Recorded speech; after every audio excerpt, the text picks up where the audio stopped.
Good morning, all. Welcome to Learners Academy.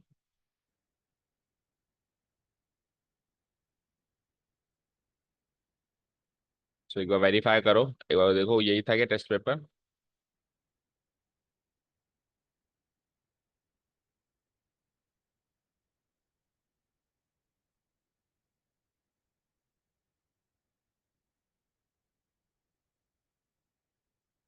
This was the test paper.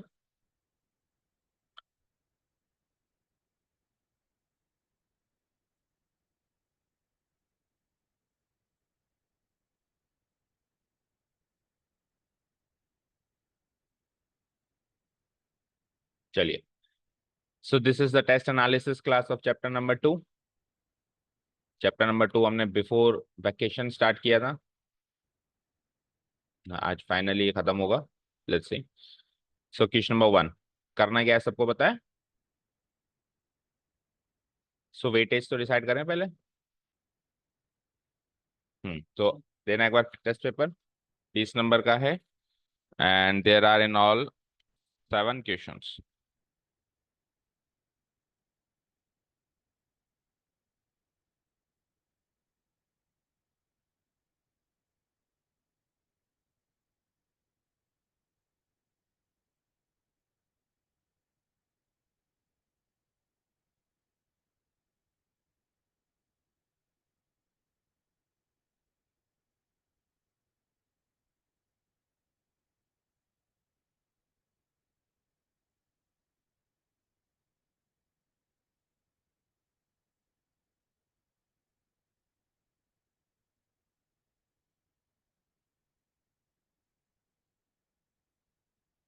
देखो first question mark करो 2 mark. एक minute. Cartesian product.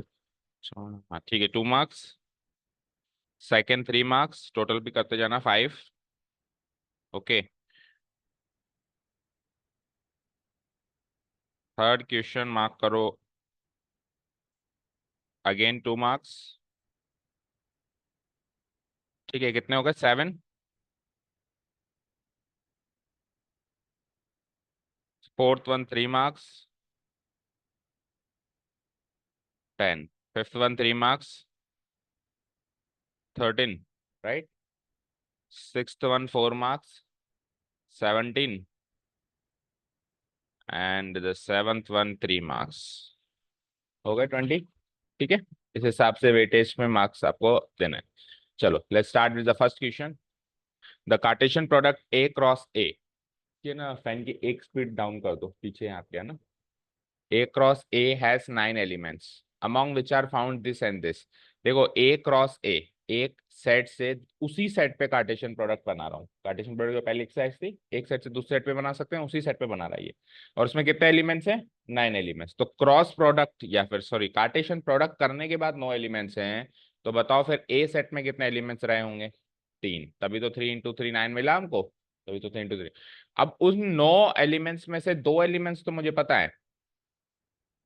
ठीक है मतलब 9 elements कौन से 9 ऑर्डर्ड पेयर्स में से 2 एलिमेंट्स तो मुझे पता है. तो सेट ए के अंदर वो 3 एलिमेंट्स कौन कौन से हैं ये मुझे पता करना है. और एक बार वो पता चल जाए तो पॉसिबल नंबर ऑफ रिलेशंस भी पता करने हैं ए टू ए. 2 क्वेश्चन से. ठीक है कैसे पता करेंगे. सपोज करो ए क्रॉस ए में हमारे पास कितने एलिमेंट्स गिवन है यहाँ पे -1, 0 और 0, ए क्रॉस ए में क्या गिवन बताओ. -1, 0 पहला ऑर्डर पेयर. दूसरा ऑर्डर पेयर क्या गिवन है 0, 1. उसके बाद टोटल 9 बता रहा है ये. टोटल कितने बता रहा है 9. तो ये बाकी के भी हैं इसमें. ठीक है डॉट डॉट डॉट लगा देते हैं. 1 2 3 हो गया 4 5 6 7 8 9. ये 9 ऑर्डर पेयर्स हो गए जिसमें से कितने गिवन है ये 3 ही गिवन है. राइट. अब इन 3 नहीं इन 2 ही गिवन है. इन 2 के बेसिस पे हमको पहले तो ए सेट डिफाइन करना पड़ेगा. ठीक है. अच्छा 3 क्वेश्चन है. Set A remaining elements of A cross ए भी चाहिए. 3 क्वेश्चन है इसमें. ठीक है चलो. तो पहले तो ए क्रॉस ए के जो भी 2 ऑर्डर पेयर्स गिवन हैं उसके बेसिस पे ए सेट को डिफाइन करना पड़ेगा. तो जो ए सेट है उसमें कितने एलिमेंट्स होंगे हमने डिसाइड कर लिया कि 3 एलिमेंट्स होंगे. हम क्या लिखेंगे number of elements in A cross ए कितने हैं 9 गिवन है ये तो बुक में ही. बताओ। तो number of elements in A cross A निकालने का तरीका क्या है? Number of elements in A multiplied by again number of elements in A, यही तरीका है। तो इसका मतलब हो गया नंबर ऑफ एलिमेंट्स ए का होल स्क्वायर। ये शायद तो बुक का ही क्वेश्चन है ऐसा लग रहा है। तो यहाँ से नंबर ऑफ एलिमेंट्स इन ए कैसे निकालेंगे? यहाँ पे स्क्वायर हटेगा, यहाँ पे रूट लग जाएगा, यानी कि 3 एलिमेंट्स। 3 एलिमेंट्स हैं तो 3 एलिमेंट्स पता करो। सो ए इक्वल टू, अब वो एलिमेंट्स हमको कहाँ से पता चलेंगे? उन ऑर्डर्ड पेयर्स में से कहीं ना कहीं पता चलेंगे। तो उसमें कितने तरीके के, देखो -1, अगर ये -1 की बात करूं तो ये भी ए से बिलोंग कर रहा है, क्योंकि पहला एलिमेंट पहले सेट से, दूसरा एलिमेंट दूसरे सेट से। तो ये 0 भी ए से बिलोंग कर रहा है। और फिर दूसरे के हिसाब से चलें तो ये 0 से बिलोंग कर रहा है और 1 भी इससे बिलोंग कर रहा है। तो 3 डिफरेंट एलिमेंट्स मिल गए ना मुझे, और मुझे चाहिए भी 3। ठीक है, इन तीनों को लिख दो। तो लिख देता हूं मैं -1 0 1। तो पहला क्वेश्चन तो क्लियर हो गया, मतलब पहले क्वेश्चन का पहला पार्ट तो क्लियर हो गया। पहला पार्ट कह रहा हूँ, पहले क्वेश्चन का पहला पार्ट तो क्लियर हो गया। अब दूसरा पार्ट है कि बचा हुआ रिलेशन कंप्लीट करो जो इनकम्प्लीट रखा हुआ है। 2 ही ऑर्डर्ड पेयर्स लिखे हुए हैं ना, तो बचे हुए 7 ऑर्डर्ड पेयर्स कंप्लीट करो। ठीक है, कंप्लीट करें। तो अब अपन रिलेशन ए क्रॉस ए को कंप्लीट करते हैं। नाउ ए क्रॉस ए, तो 2 तो लिखे हुए थे एज इट इज, उसको तो मार दो कॉपी पेस्ट। करना क्या होगा? -1 इसको क्रॉस करवाना पड़ेगा इसी से ही, पहले -1 का तीनों से, फिर 0 का तीनों से, और फिर 1 का तीनों से। इस तरीके से 9 ऑर्डर पेयर कंप्लीट करने होंगे। तो पहला ऑर्डर पेयर क्या है बताओ? -1, 0 है ही सही, 0, 1 है ही सही, उसको तो छेड़ो ही मत। चलो, -1 का -1 से ऑर्डर पेयर नहीं बनाना, एक तो बनाओ। -1 का 0 के साथ बना दिया इसने, -1 का 1 के साथ नहीं बनाना। -1 का सबके साथ बन गया। अब 0, 0 का -1 से बना क्या? नहीं बना। 0 का 0 से बन गया खुद के साथ? नहीं बना। और 0 के साथ, 0 का 1 के साथ बना के रखा है उसने। 1 का तो किसी के साथ ही नहीं बनाया इसने, 1 का -1 के साथ, 1 का 0 के साथ, और 1 का 1 के साथ। So this is the right answer, check करो। अच्छा, एक क्वेश्चन और रह गया अभी, है ना?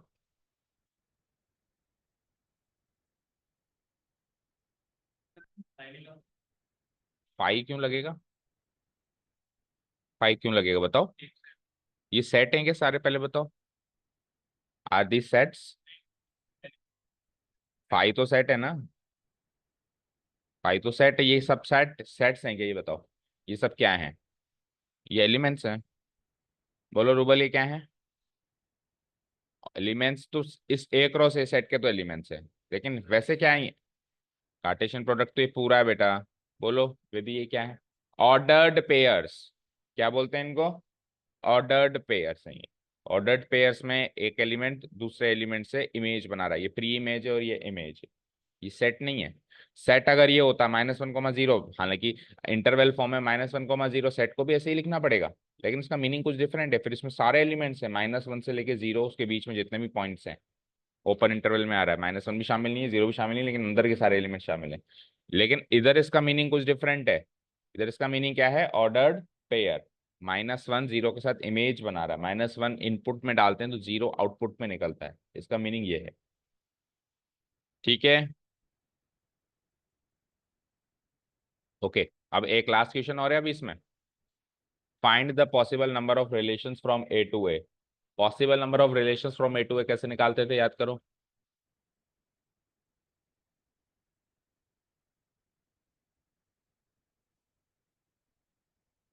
From A to A, from A to A कैसे निकालते थे? पॉसिबल नंबर ऑफ रिलेशंस का फॉर्मूला बताया हुआ है। 2 की पावर क्या? पी क्यू, 2 की पावर पी क्यू। जहाँ में पी तो है ए के set number of elements, Q है ए के नंबर, तो दोनों में 3 3 है। पी तो है पहले वाले सेट के नंबर ऑफ एलिमेंट्स, क्यू है दूसरे वाले सेट, तो दोनों सेम ही तो है। तो इसके भी 3, उसके भी 3, सो 2 की पावर 3 × 3 यानी 2 की पावर 9। 2 की पावर 9 होती है 512। आंसर सॉल्व करके देख लो, 2 की पावर 9 512 होती है। सो 3 क्वेश्चन थे बेटा। ठीक है, वेटेज कैसे देंगे हम? ए क्रॉस, देखो ये ए सेट को डिफाइन करना, तो हाफ टोटल 2 मार्क्स का है ना। फर्स्ट वाला 2 का है 3 का है? 2 का। सो जो जो सेट ए है बताना है अपने को, वो जिसने सक्सेसफुली बता दिया ढंग से, आधा नंबर उसका मिलेगा। ये पूरा बताने का 1 नंबर है, और फिर नंबर ऑफ रिलेशन बताने का वापस आधा नंबर। अब जिसने जितना जितना पार्ट किया उतना उतने मार्क्स दे दो। मान लो ये करके ये छोड़ दिया, ये करके ये छोड़ दिया, उस हिसाब से इसको वेटेज दे दो। ठीक है। और मान लो ये भी अधूरा किया, मान लो कि 1 नंबर का क्वेश्चन है, ये भी अधूरा किया, तो इसमें भी फिर आधा ही दो। 3/4 किया तो 3/4 दो। ठीक है। ये ए सेट अधूरा बताया तो 1/2 ना देके 1/4 दो। समझ गए मार्क्स एलोटेशन? ओके। कुछ गलती करिए तो वो सही भी कर दो। कैसे? जैसे मान लो -1 0 -1 लगा दिया तो काट के सही करो उसको। ठीक है। चले नेक्स्ट क्वेश्चन पे कुल मिला के।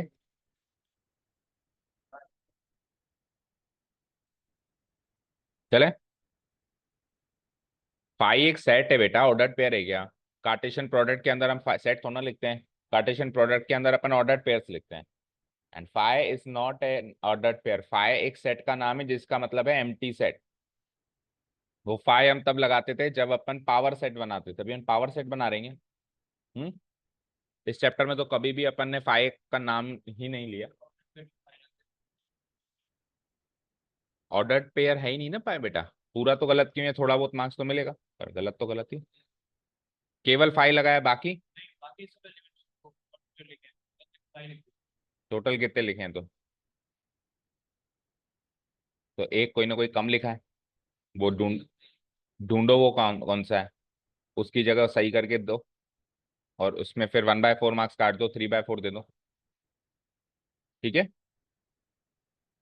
1/4 मार्क्स काट दो, 3/4 दे दो। और ये पॉसिबल नंबर ऑफ रिलेशंस बताया क्या? 1/4 काटना है, 3/4 देना है। ये पॉसिबल नंबर ऑफ रिलेशंस बताया क्या फ्रॉम ए टू ए सबने? हम्म। तो आधा नंबर इसका तो कटेगा। ठीक है। चलो। ए एक सेट गिवन है, बी एक सेट गिवन है, सी एक सेट गिवन है, फाइंड द फॉलोइंग सेट्स। चलिए, तो अब अपने को क्या करना है? ए क्रॉस बी, ये भी फर्स्ट एक्सरसाइज का क्वेश्चन है, बातें नहीं। ये भी फर्स्ट एक्सरसाइज का क्वेश्चन है। ए क्रॉस बी यूनियन सी, तो ए सेट क्या है बताओ, एक एक को करते हैं। ए सेट क्या है? 1,2,3, ये तो है ए सेट। इसका करना है अपने को क्रॉस प्रोडक्ट, किसके साथ? बी यूनियन सी के साथ। तो बी यूनियन सी पहले लिखना पड़ेगा। यूनियन करना अपन पहले चैप्टर में सीख के आए अच्छे से। बी और सी का यूनियन करना, मतलब बी और सी के एलिमेंट्स को साथ में लिखना। तो इसके 3 4 हैं, इसके 4 5 6, साथ में लिखो जरा। 3 4 5 6। तो दोनों सेट डिफाइन हो गए। ए भी डिफाइन हो गया, बी यूनियन सी भी डिफाइन हो गया। अब कर दो इसका कार्टेशियन प्रोडक्ट। कार्टेशियन प्रोडक्ट कैसे करते हैं? सबका सबके साथ ऑर्डर्ड पेयर बनेगा। बोलो। कार्टेशियन प्रोडक्ट में सबका सब, 3 इधर है, 4 इधर है, 3 चौक 12, 12 ऑर्डर पेयर्स बनेंगे। बनाना शुरू करें। पहले 1 का 3 के साथ, फिर 1 का 4 के साथ, फिर 1 का 5 के साथ, और फिर 1 का 6 के साथ। फिर आ जाओ 2 का बनाओ, 2 का 3 के साथ, 2 का 4, सीक्वेंस में बनाया करो, उससे गलती नहीं होती। 2 का 4 के साथ, 2 का 5 के साथ, और 2 का 6 के साथ, एंड फाइनली किसका बनेगा? 3 का 3 के साथ भी बनेगा, 3 का 3 के साथ, 4 के साथ, 5 के साथ, और 6 के साथ। ठीक है। चेक करो पहले का आंसर।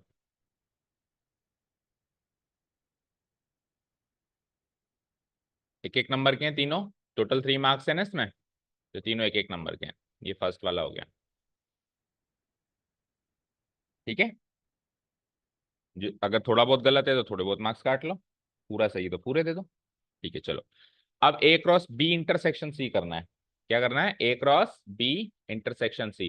तो देखो, ए तो सेम ही रहेगा, ए तो यही रहेगा 1,2,3, राइट।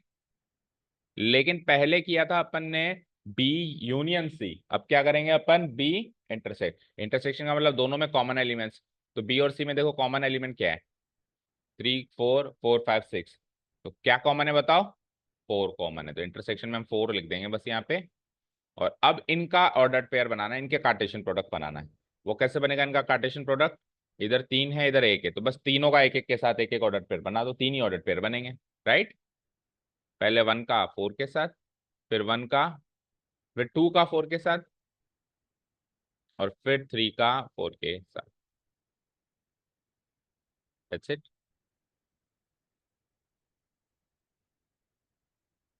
ये हो गया सेकंड का भी। 2 हो गए।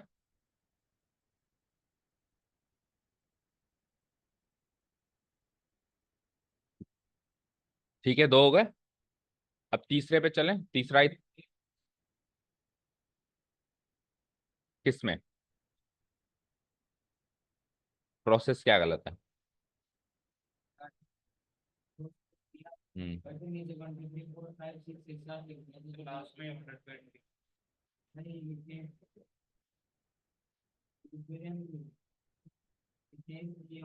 सारे सही हैं। चलो दे दो मार्क्स, और फाइनल आंसर तो करेक्ट है ना? दे दो। हाँ जी। चलें, थर्ड, थर्ड ही तो था मेन। कर दूं उसको डिलीट? ये तो सब नोट हो गया ना, डिलीट कर दूं? थर्ड क्या है? दो तो कार्टेशियन प्रोडक्ट करो, ए का बी के साथ, बी का सी के साथ, और फिर फाइनली उसका क्या कर दो, इंटरसेक्शन। इंटरसेक्शन का मतलब क्या होता है? कॉमन ऑर्डर्ड पेयर छांटो। देखो इधर स्क्रीन पे, इंटरसेक्शन का मतलब क्या होता है? इसका और इसका कॉमन एलिमेंट छांटना है। अब इसके एलिमेंट्स होंगे क्या? Ordered pairs. कार्टेशियन प्रोडक्ट के एलिमेंट्स क्या होते हैं अंदर? Ordered pairs. इसके पास भी ऑर्डर्ड पेयर्स होंगे, तो कॉमन एलिमेंट नहीं छांटना, कॉमन ऑर्डर्ड पेयर छांटना है। समझ गए? तो पहले तो इसके पूरे एलिमेंट्स निकालो, यानी पूरे ऑर्डर्ड पेयर्स निकालो, फिर इसके भी पूरे निकालो, और फिर इसका और इसमें क्या कॉमन है वो देखना है। समझ आया? चलो तो मैं शुरू करता हूँ। सबसे पहले ए क्रॉस बी के ऑर्डर्ड पेयर बनाते हैं। तो ए और बी पे नजर सबकी। ए ये रहा, बी ये रहा। कितने एलिमेंट्स हैं पहले ये डिसाइड किया करो, कितने ऑर्डर्ड पेयर बनेंगे। कितने एलिमेंट्स हैं? तीन। कितने एलिमेंट्स हैं? दो। थ्री टू जा सिक्स ऑर्डर्ड पेयर बनेंगे। पहले डिसाइड हो गया, बनाना शुरू करो। अब माइंड में होगा ना सिक्स बनेंगे, फिर बनाना शुरू करेंगे तो गलती नहीं होगी, पूरे बनाएंगे। सो पहले वन का थ्री के साथ, फिर वन का फोर के साथ। वन का काम खत्म। अब टू पे आओ, सीक्वेंस में चलो। टू का थ्री के साथ, और टू का फोर के साथ, इसका काम भी खत्म। अब थ्री का थ्री के साथ, और थ्री का फोर। हो गया ना? तो थ्री का फोर के साथ। तो ये हो गया हमारा ए क्रॉस बी। अब करना है बी क्रॉस सी। इसके नीचे लिख देता हूँ, स्पेस नहीं है। बी क्रॉस सी में कितने कितने ऑर्डर स्पेस बनेंगे? बी में दो एलिमेंट्स हैं, सी में तीन एलिमेंट्स है। Two into three, six order pairs बनेंगे इसमें। चलो बनाओ। थ्री का फोर के साथ, थ्री कॉमा फोर। थ्री का फाइव के साथ, एंड थ्री का सिक्स के साथ। फिर आ जाओ फोर का फोर के साथ, फोर का फाइव के साथ, एंड फोर का सिक्स के साथ। डन। हो गया कार्टेशियन प्रोडक्ट बनाने का काम तो। लेकिन अब क्या करना है इनका? इंटरसेक्शन। तो इन दोनों का कर दो आप इंटरसेक्शन। इसमें और इसमें चेक करो कौन से ऑर्डर पेयर्स आपके कॉमन आ रहे हैं, वही मेरा आंसर रहेगा। देखो कोई कॉमन ऑर्डर पेयर है? थ्री कॉमा फोर है एक दो, एंड एनी अदर? बस और कुछ नहीं है, तो इसके इंटरसेक्शन में एक ही एलिमेंट मिलेगा। एलिमेंट मतलब ऑर्डर पेयर मिलेगा, थ्री कॉमा फोर। आंसर।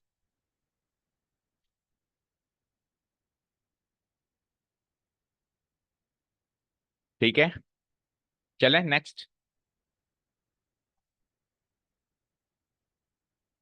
बेटा आंसर सही कैसे आता है उदित? होगा जब सही नहीं किया तो पीछे।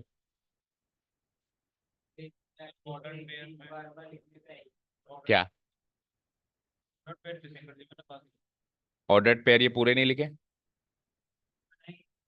तो बनाए नहीं तो आपको डायरेक्ट कैसे पता भाई इन दोनों में कॉमन आएगा?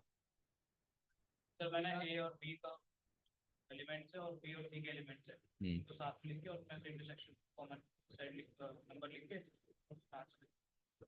ऐसे लिखा है इसने। तो ऑर्डर पेयर तो बनाने पड़ेंगे, लेकिन फिर भी ए क्रॉस बी और बी क्रॉस सी तो बनाने पड़ेंगे। आप हाफ मार्क्स ही दो। ये भी लिखना ही पड़ेगा, पहले ये लिखना पड़ेगा, और फिर उसका आंसर ये लिखना पड़ेगा। डायरेक्ट लिखने से मार्क्स नहीं मिलेंगे। हम्म। यूनियन थर्ड में। हम्म। हम्म। हम्म।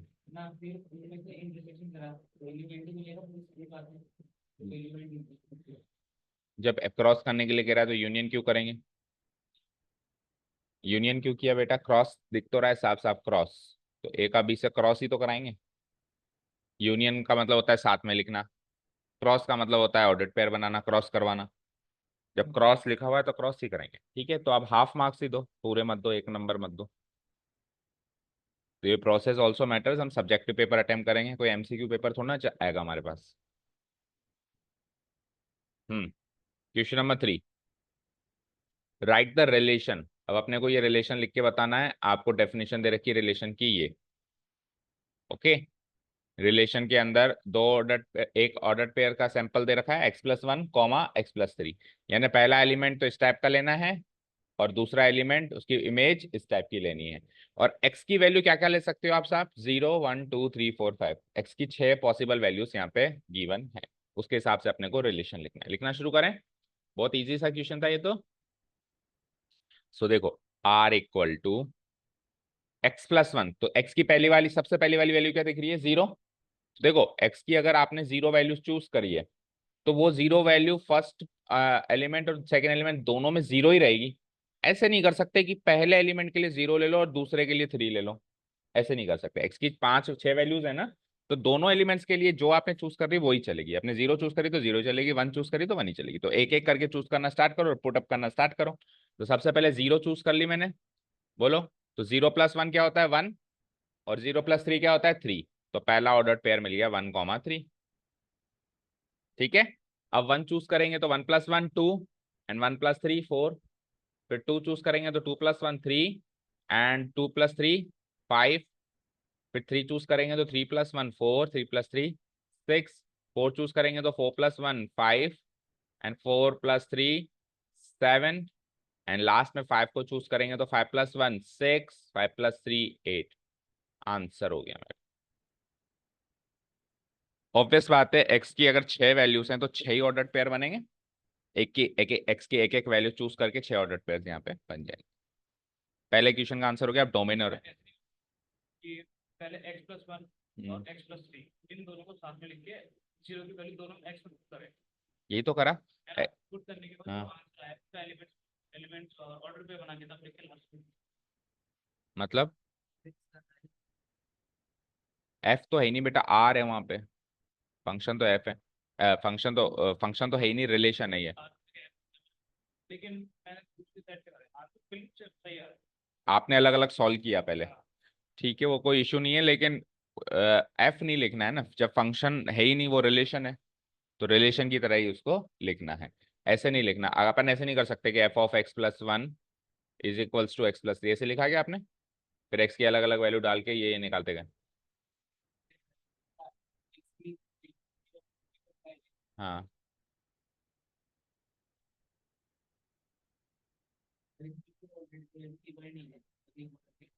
ऑर्डर पे बनेगा।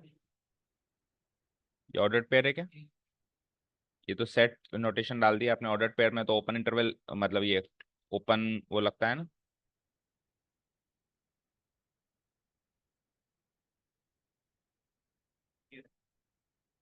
कहाँ है?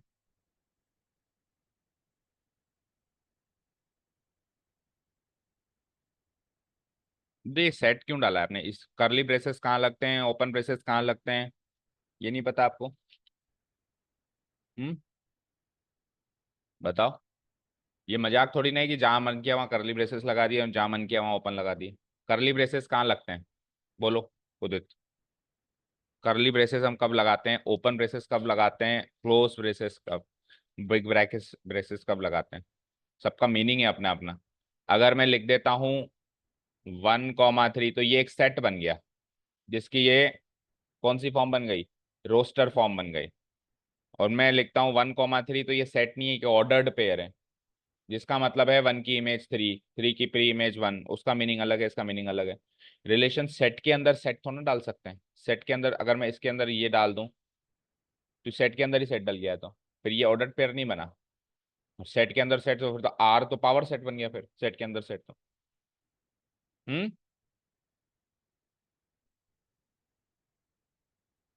अब हाफ मार्क्स तो दे दो, ये आंसर तो सही लिखे हैं, नोटेशन गलत है। ये तो सही है ना कि 1 के साथ 3 है, 2 के साथ 4 है। ओके, अब नेक्स्ट आ जाओ। कितने मार्क्स का क्वेश्चन था ये, 2 मार्क्स का। तो एक नंबर तो इस चीज का है। अब एक नंबर बचा हुआ डोमेन और रेंज का भी है। डोमेन क्या होता है, possible values of first element, और रेंज क्या होती है, possible values of second element. So domain हो जाएगी मेरी, फर्स्ट एलिमेंट को चेक करो क्या क्या आ रहा है मेरा यहाँ पे। अब आप लगाओगे ये करली ब्रेसेस, क्योंकि अभी एक सेट सेट लिख रहे हैं। 6 8 नहीं आएगा, 1 मिनट, क्यों नहीं आएगा?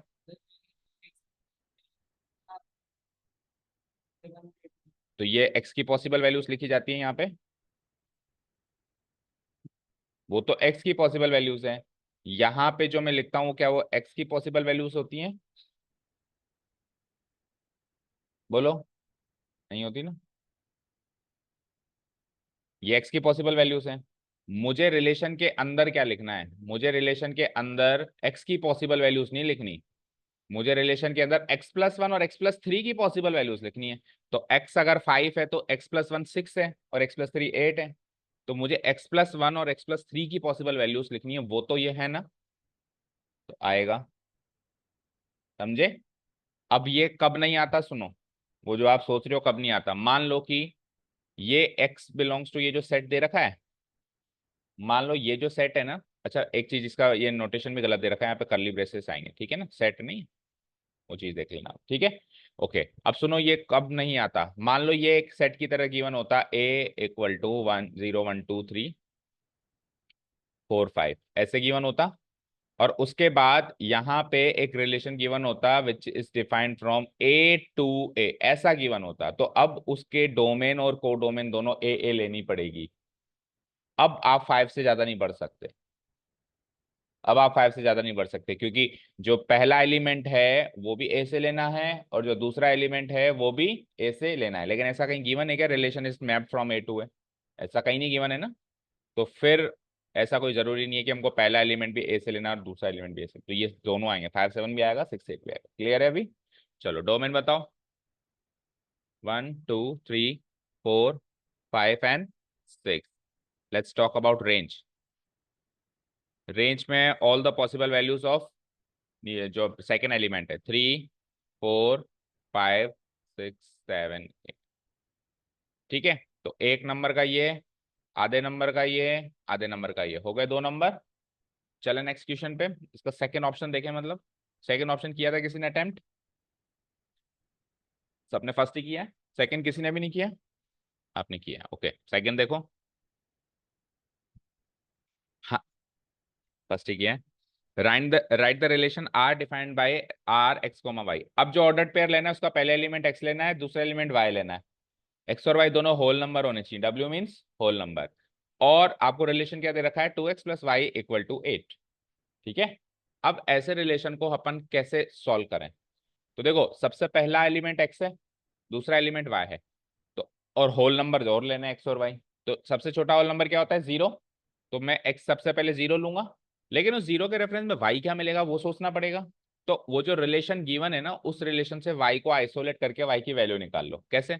इसको फिर से मैं रीडिफाइन कर रहा हूँ, x, y such that x and y both belong to whole number and 2x + y = 8 में से क्या लिख सकते हैं अपन y की वैल्यू, y = 8 - 2x, ऐसे लिख सकते हैं। तो अब अपने को y की वैल्यू निकालना थोड़ा आसान होगा, x की अलग अलग वैल्यू रखे, x की वैल्यू 0 रखो, 1 रखो, 2 रखो, y की वैल्यू निकलती चली जाएगी। चलो तो अब रिलेशन लिखना शुरू करते हैं। आपको x और y दोनों होल नंबर चाहिए, तो सबसे पहला होल नंबर होता है 0, ये लगा दिया 0। अब 0 के रेफरेंस में y क्या मिलेगा, इधर रखो 0 की वैल्यू, x की वैल्यू 0 रखो, तो 2 × 0 0, तो y की वैल्यू 8 आ गई, तो पहला ऑर्डर पेयर क्लियर हो गया 0, डन। अब अगला होल नंबर बताओ, 1 1 रखो जरा वहां पे, तो 2 1 2, 8 - 2 6।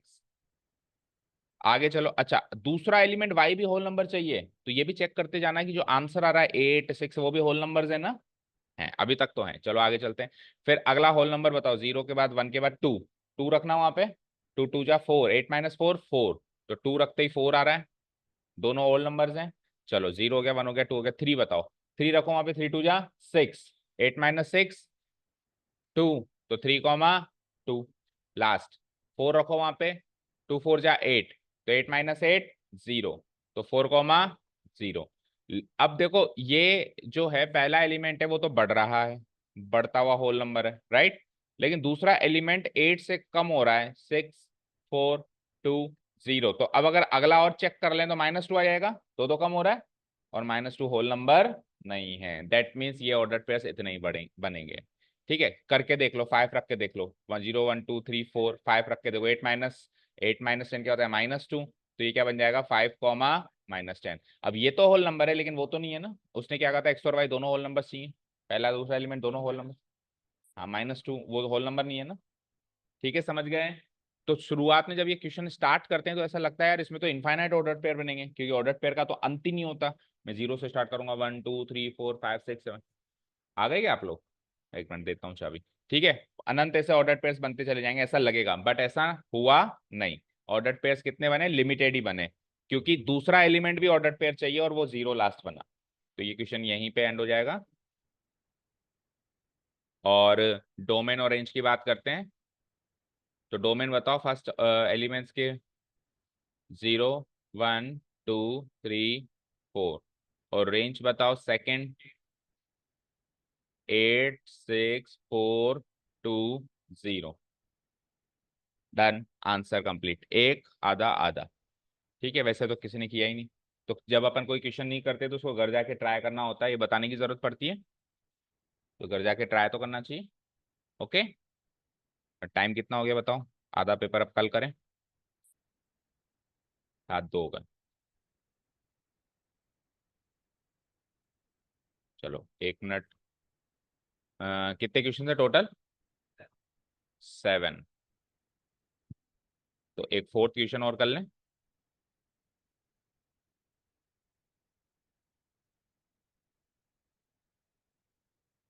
फोर्थ क्वेश्चन और कर लेते हैं। देखो क्या है, डेटा माइन, फिर 3 क्वेश्चन रह जाएंगे वो कल देखेंगे। डेटा माइन है quadratic function F defined by F x equal to A X square. ये वाला किया था या सेकंड वाला अटेम्प्ट किया था? फर्स्ट वाला किया है, okay. F x equal to A X square plus B X plus C, ये तो हो गई डेफिनेशन। अब वो क्या कह रहा है कि एफ ऑफ 2 की वैल्यू 11 है, यानी एक्स की वैल्यू 2 डालते हैं तो आंसर 11 मिलता है। फिर क्या कहता है, एफ ऑफ -3 6 है, यानी एक्स की वैल्यू -3 डालते हैं तो आंसर 6 मिलता है। ठीक है, तो एक एक वैल्यू पुटअप करो। पहले एक्स की वैल्यू क्या डालो, 2 डालो, डालो उसके अंदर 2। तो एफ ऑफ 2 हो गया ये। अच्छा, डिटरमाइन है क्वाड्रेटिक फंक्शन का मतलब है क्वाड्रेटिक फंक्शन बना के बताओ। तो सर ये बना तो हुआ है quadratic function, A X square plus B X plus C. मैं क्या बनाऊं बेटा, इसमें ए बी सी पुटअप करना पड़ेगा तब ये बनेगा। हम कोई भी क्वाड्रेटिक पॉलिनोमियल बोलते हैं तो एक्स स्क्वायर और एक्स का जो कोएफिशिएंट है वो तो चाहिए ना हमको क्लियर, भाई 2 है कि 3, और कांस्टेंट टर्म भी क्लियर चाहिए। वो मिसिंग है यहाँ पे।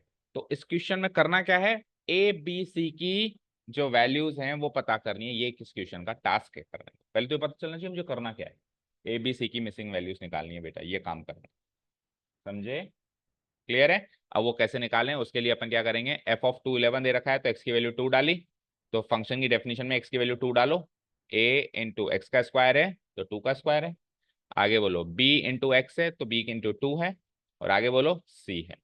तो इसको डिफाइन करो तो ए इंटू 2 का स्क्वायर यानी 4a प्लस 2b प्लस सी, यहाँ से ये मिला। चलो अब एफ ऑफ -3 इक्वल टू 6 दे रखा है तो एक्स की वैल्यू -3 भी डालो। तो क्या हो जाएगा, a इंटू -3 का square, then we will take b into -3 and फिर c एज इट इज। इसको सॉल्व करो, a इंटू -3 का स्क्वायर यानी कि 9a, और फिर -3b, और फिर लास्ट में प्लस c। अब यहाँ पे हमको इसकी वैल्यू भी गिवन है, 4a plus 2b plus c की वैल्यू, एफ ऑफ 2 की वैल्यू क्या है 11। तो यहाँ से एक इक्वेशन बन गई, 4a plus 2b plus c equal to 11, क्योंकि एफ ऑफ 2 की वैल्यू क्या गिवन है 11। और एफ ऑफ 3 की वैल्यू हमने क्या निकाली है, 9a minus 3b plus c, ये हमने निकाली है। और बुक में क्या गिवन है 6, तो इसकी वैल्यू रख दो हम 6। तो ये दोनों काम जैसे मैं करूंगा, इसकी वैल्यू रख दो हम 6, ये दोनों वैल्यू जैसे मैं यहाँ पे रख दूंगा तो क्या यहाँ से एबीसी सॉल्व हो जाएगा क्या बताओ? एक इक्वेशन ये मिल गई, एक इक्वेशन ये मिल गई, यहाँ से एबीसी सॉल्व कर सकते हैं क्या? बोलो।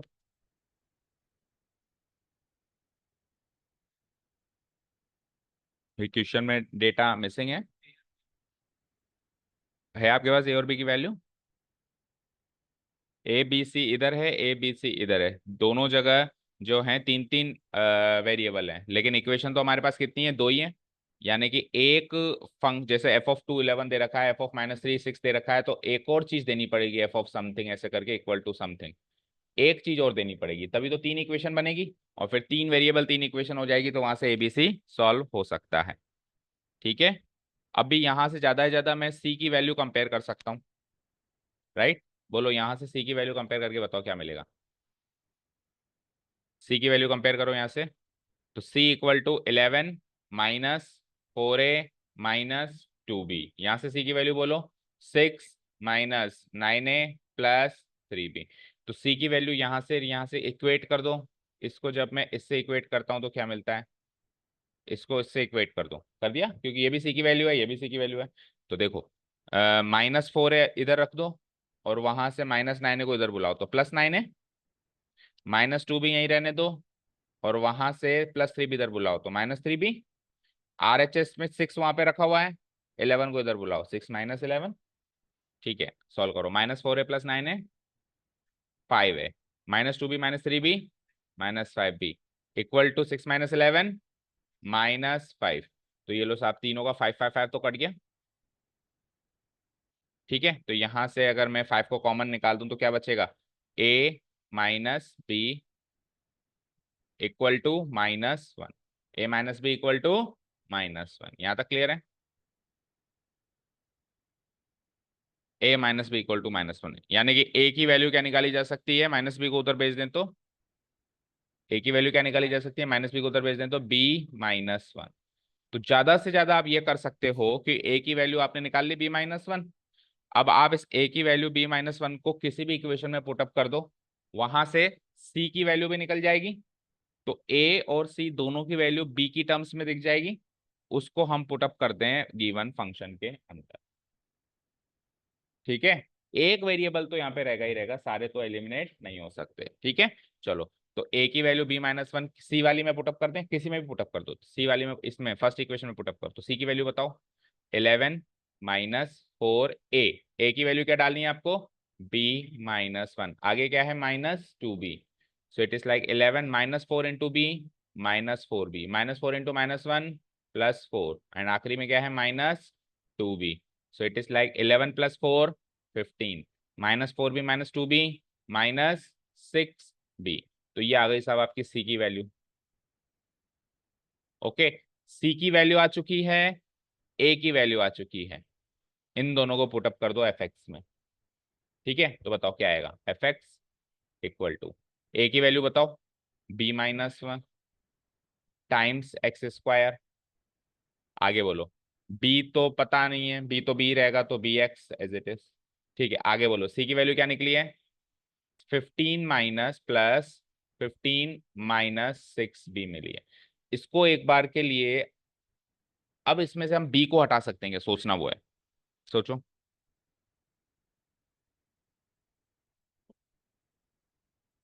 इसमें से हम b को एलिमिनेट कर सकते हैं क्या, इज दिस पॉसिबल, मतलब इसको रिमूव कर सकते हैं क्या, ए बी सी तीनों को हटाना था, तो ए तो हट गया, बी में कन्वर्ट हो गया, सी भी हट गया, बी में कन्वर्ट हो गया, लेकिन बी अभी भी बी है।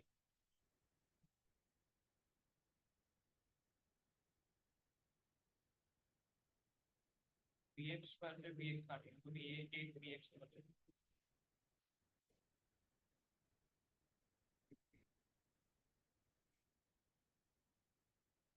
तो that is the final answer, इसमें से बी को एलिमिनेट नहीं कर सकते चाह के भी। बी एलिमिनेट तभी होता जब तीन इक्वेशंस मिलती, हमको एक मिली, दो मिली, लेकिन हमको तीसरी नहीं मिली, अगर तीसरी मिल जाती तो वहां से बी एलिमिनेट हो जाता। सो ये फाइनल क्वाड्रेटिक फंक्शन है, इससे ज्यादा इसको हम रिडिफाइन नहीं कर सकते।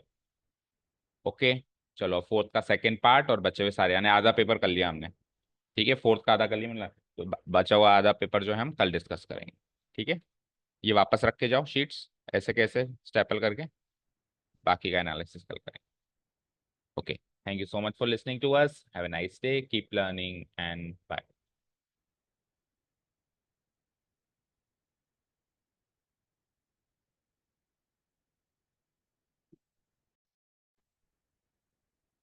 Good morning all, welcome to Learners Academy.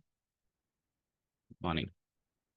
So let's start the second part of the test paper.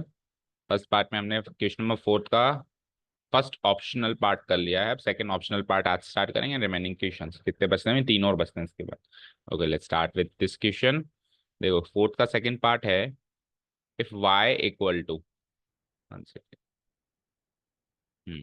If y equal to 6x - 5 divided by 5x - 6, जहाँ पे x की वैल्यू 6/5 नहीं रखनी है, क्योंकि आप समझ गए होंगे 6/5 रखते ही डिनोमिनेटर 0 बन रहा है, तो वो उन्होंने पहले एक्सक्लूड कर दी। जब भी रैशनल फंक्शन आएगा तो उसमें जो डिनोमिनेटर है वो नॉट इक्वल टू 0 करने के लिए जो भी एक्स की वैल्यूज आउटसाइड करनी होगी वो खुद करके देगा।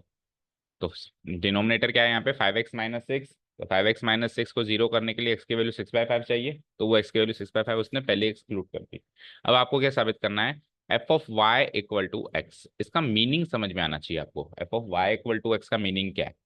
देखो f(y) = x का मतलब ये है कि लेट से अभी जो इस समय जो हमको फंक्शन गिवन है वो क्या गिवन है, y = 6x-5 / 5x-6।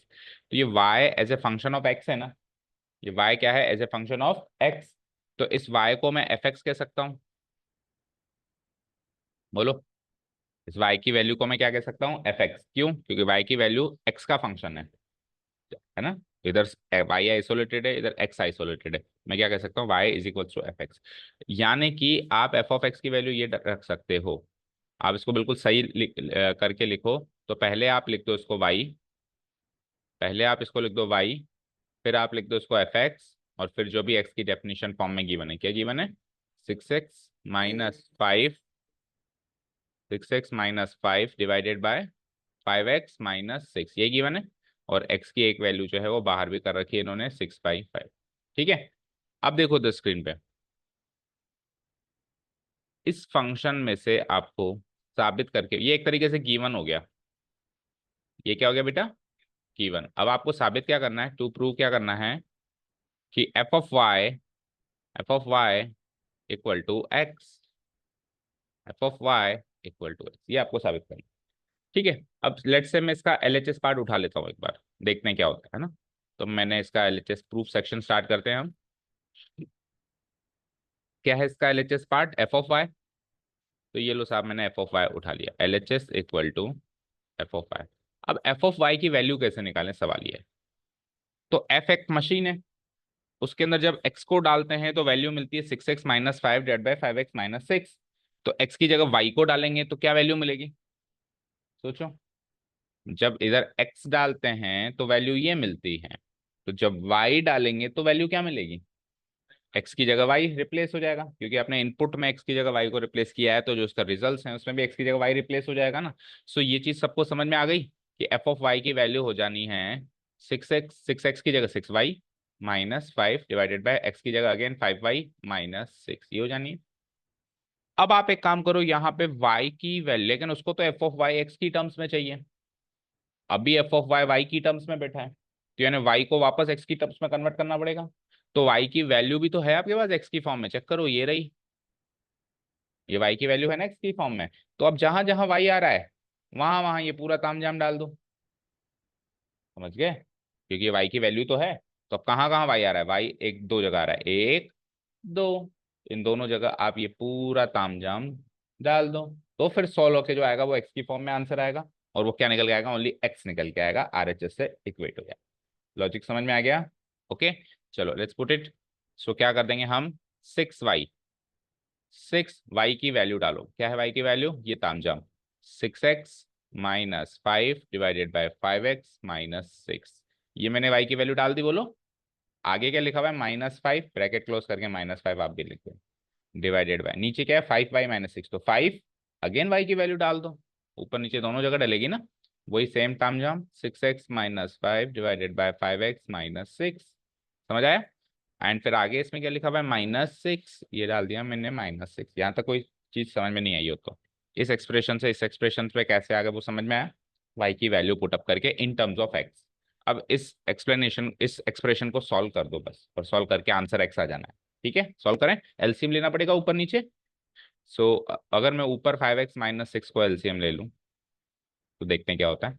ये 6 इधर मल्टीप्लाई हो जाएगा और 5 नीचे मल्टीप्लाई हो जाएगा, ऐसे ही होगा, क्योंकि कट तो रहा नहीं है कुछ यहाँ पे। ठीक है, तो 6 इधर मल्टीप्लाई करो, 6 × 6x 36x, 6 × -5 -30, -5 × 5x -30x, नहीं -25x, -25x, और एक टर्म और रह गई, -5 × -6, ऊपर लिख देता हूँ +30, हो गया, -5 × -6 +30। ओके, अब किसकी बारी है, डिनोमिनेटर पार्ट की बारी है। डिनोमिनेटर में भी कुछ ऐसा ही काम करना है।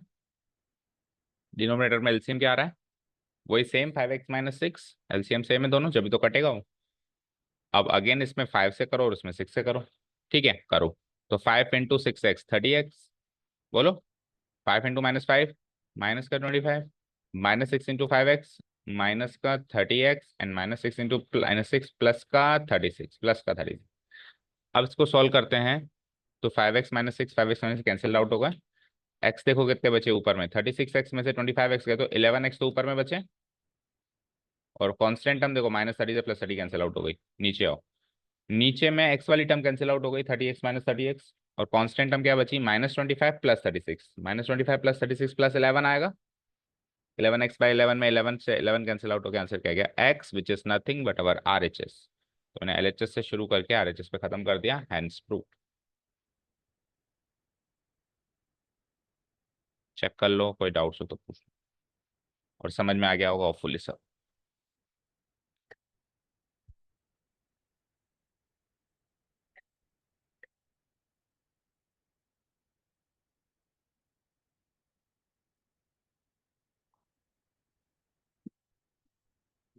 क्योंकि बेटा हम फंक्शंस की दुनिया में आ गए हैं, तो बहुत सारी questions, type of questions, pattern of questions, बहुत सारी चीजें बुक में नहीं होती हैं।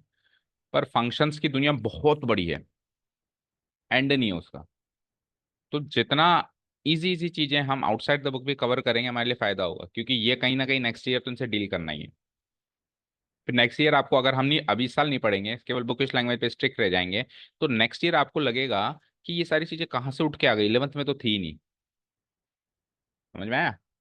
तो हम इस साल से थोड़ा बहुत कवर करते चलें, जैसे एक फंक्शन से दूसरा फंक्शन बनाना, f(x) से f(y) बनाना। अभी f(x) की वैल्यू की बनती, वहां से मैंने f(y) की वैल्यू बना दी। क्या करना है, इनपुट को मैं x को y से रिप्लेस किया, अब उसके डेफिनेशन में x को y से रिप्लेस कर दो। ये तो करना है। समझ आया, क्लियर है।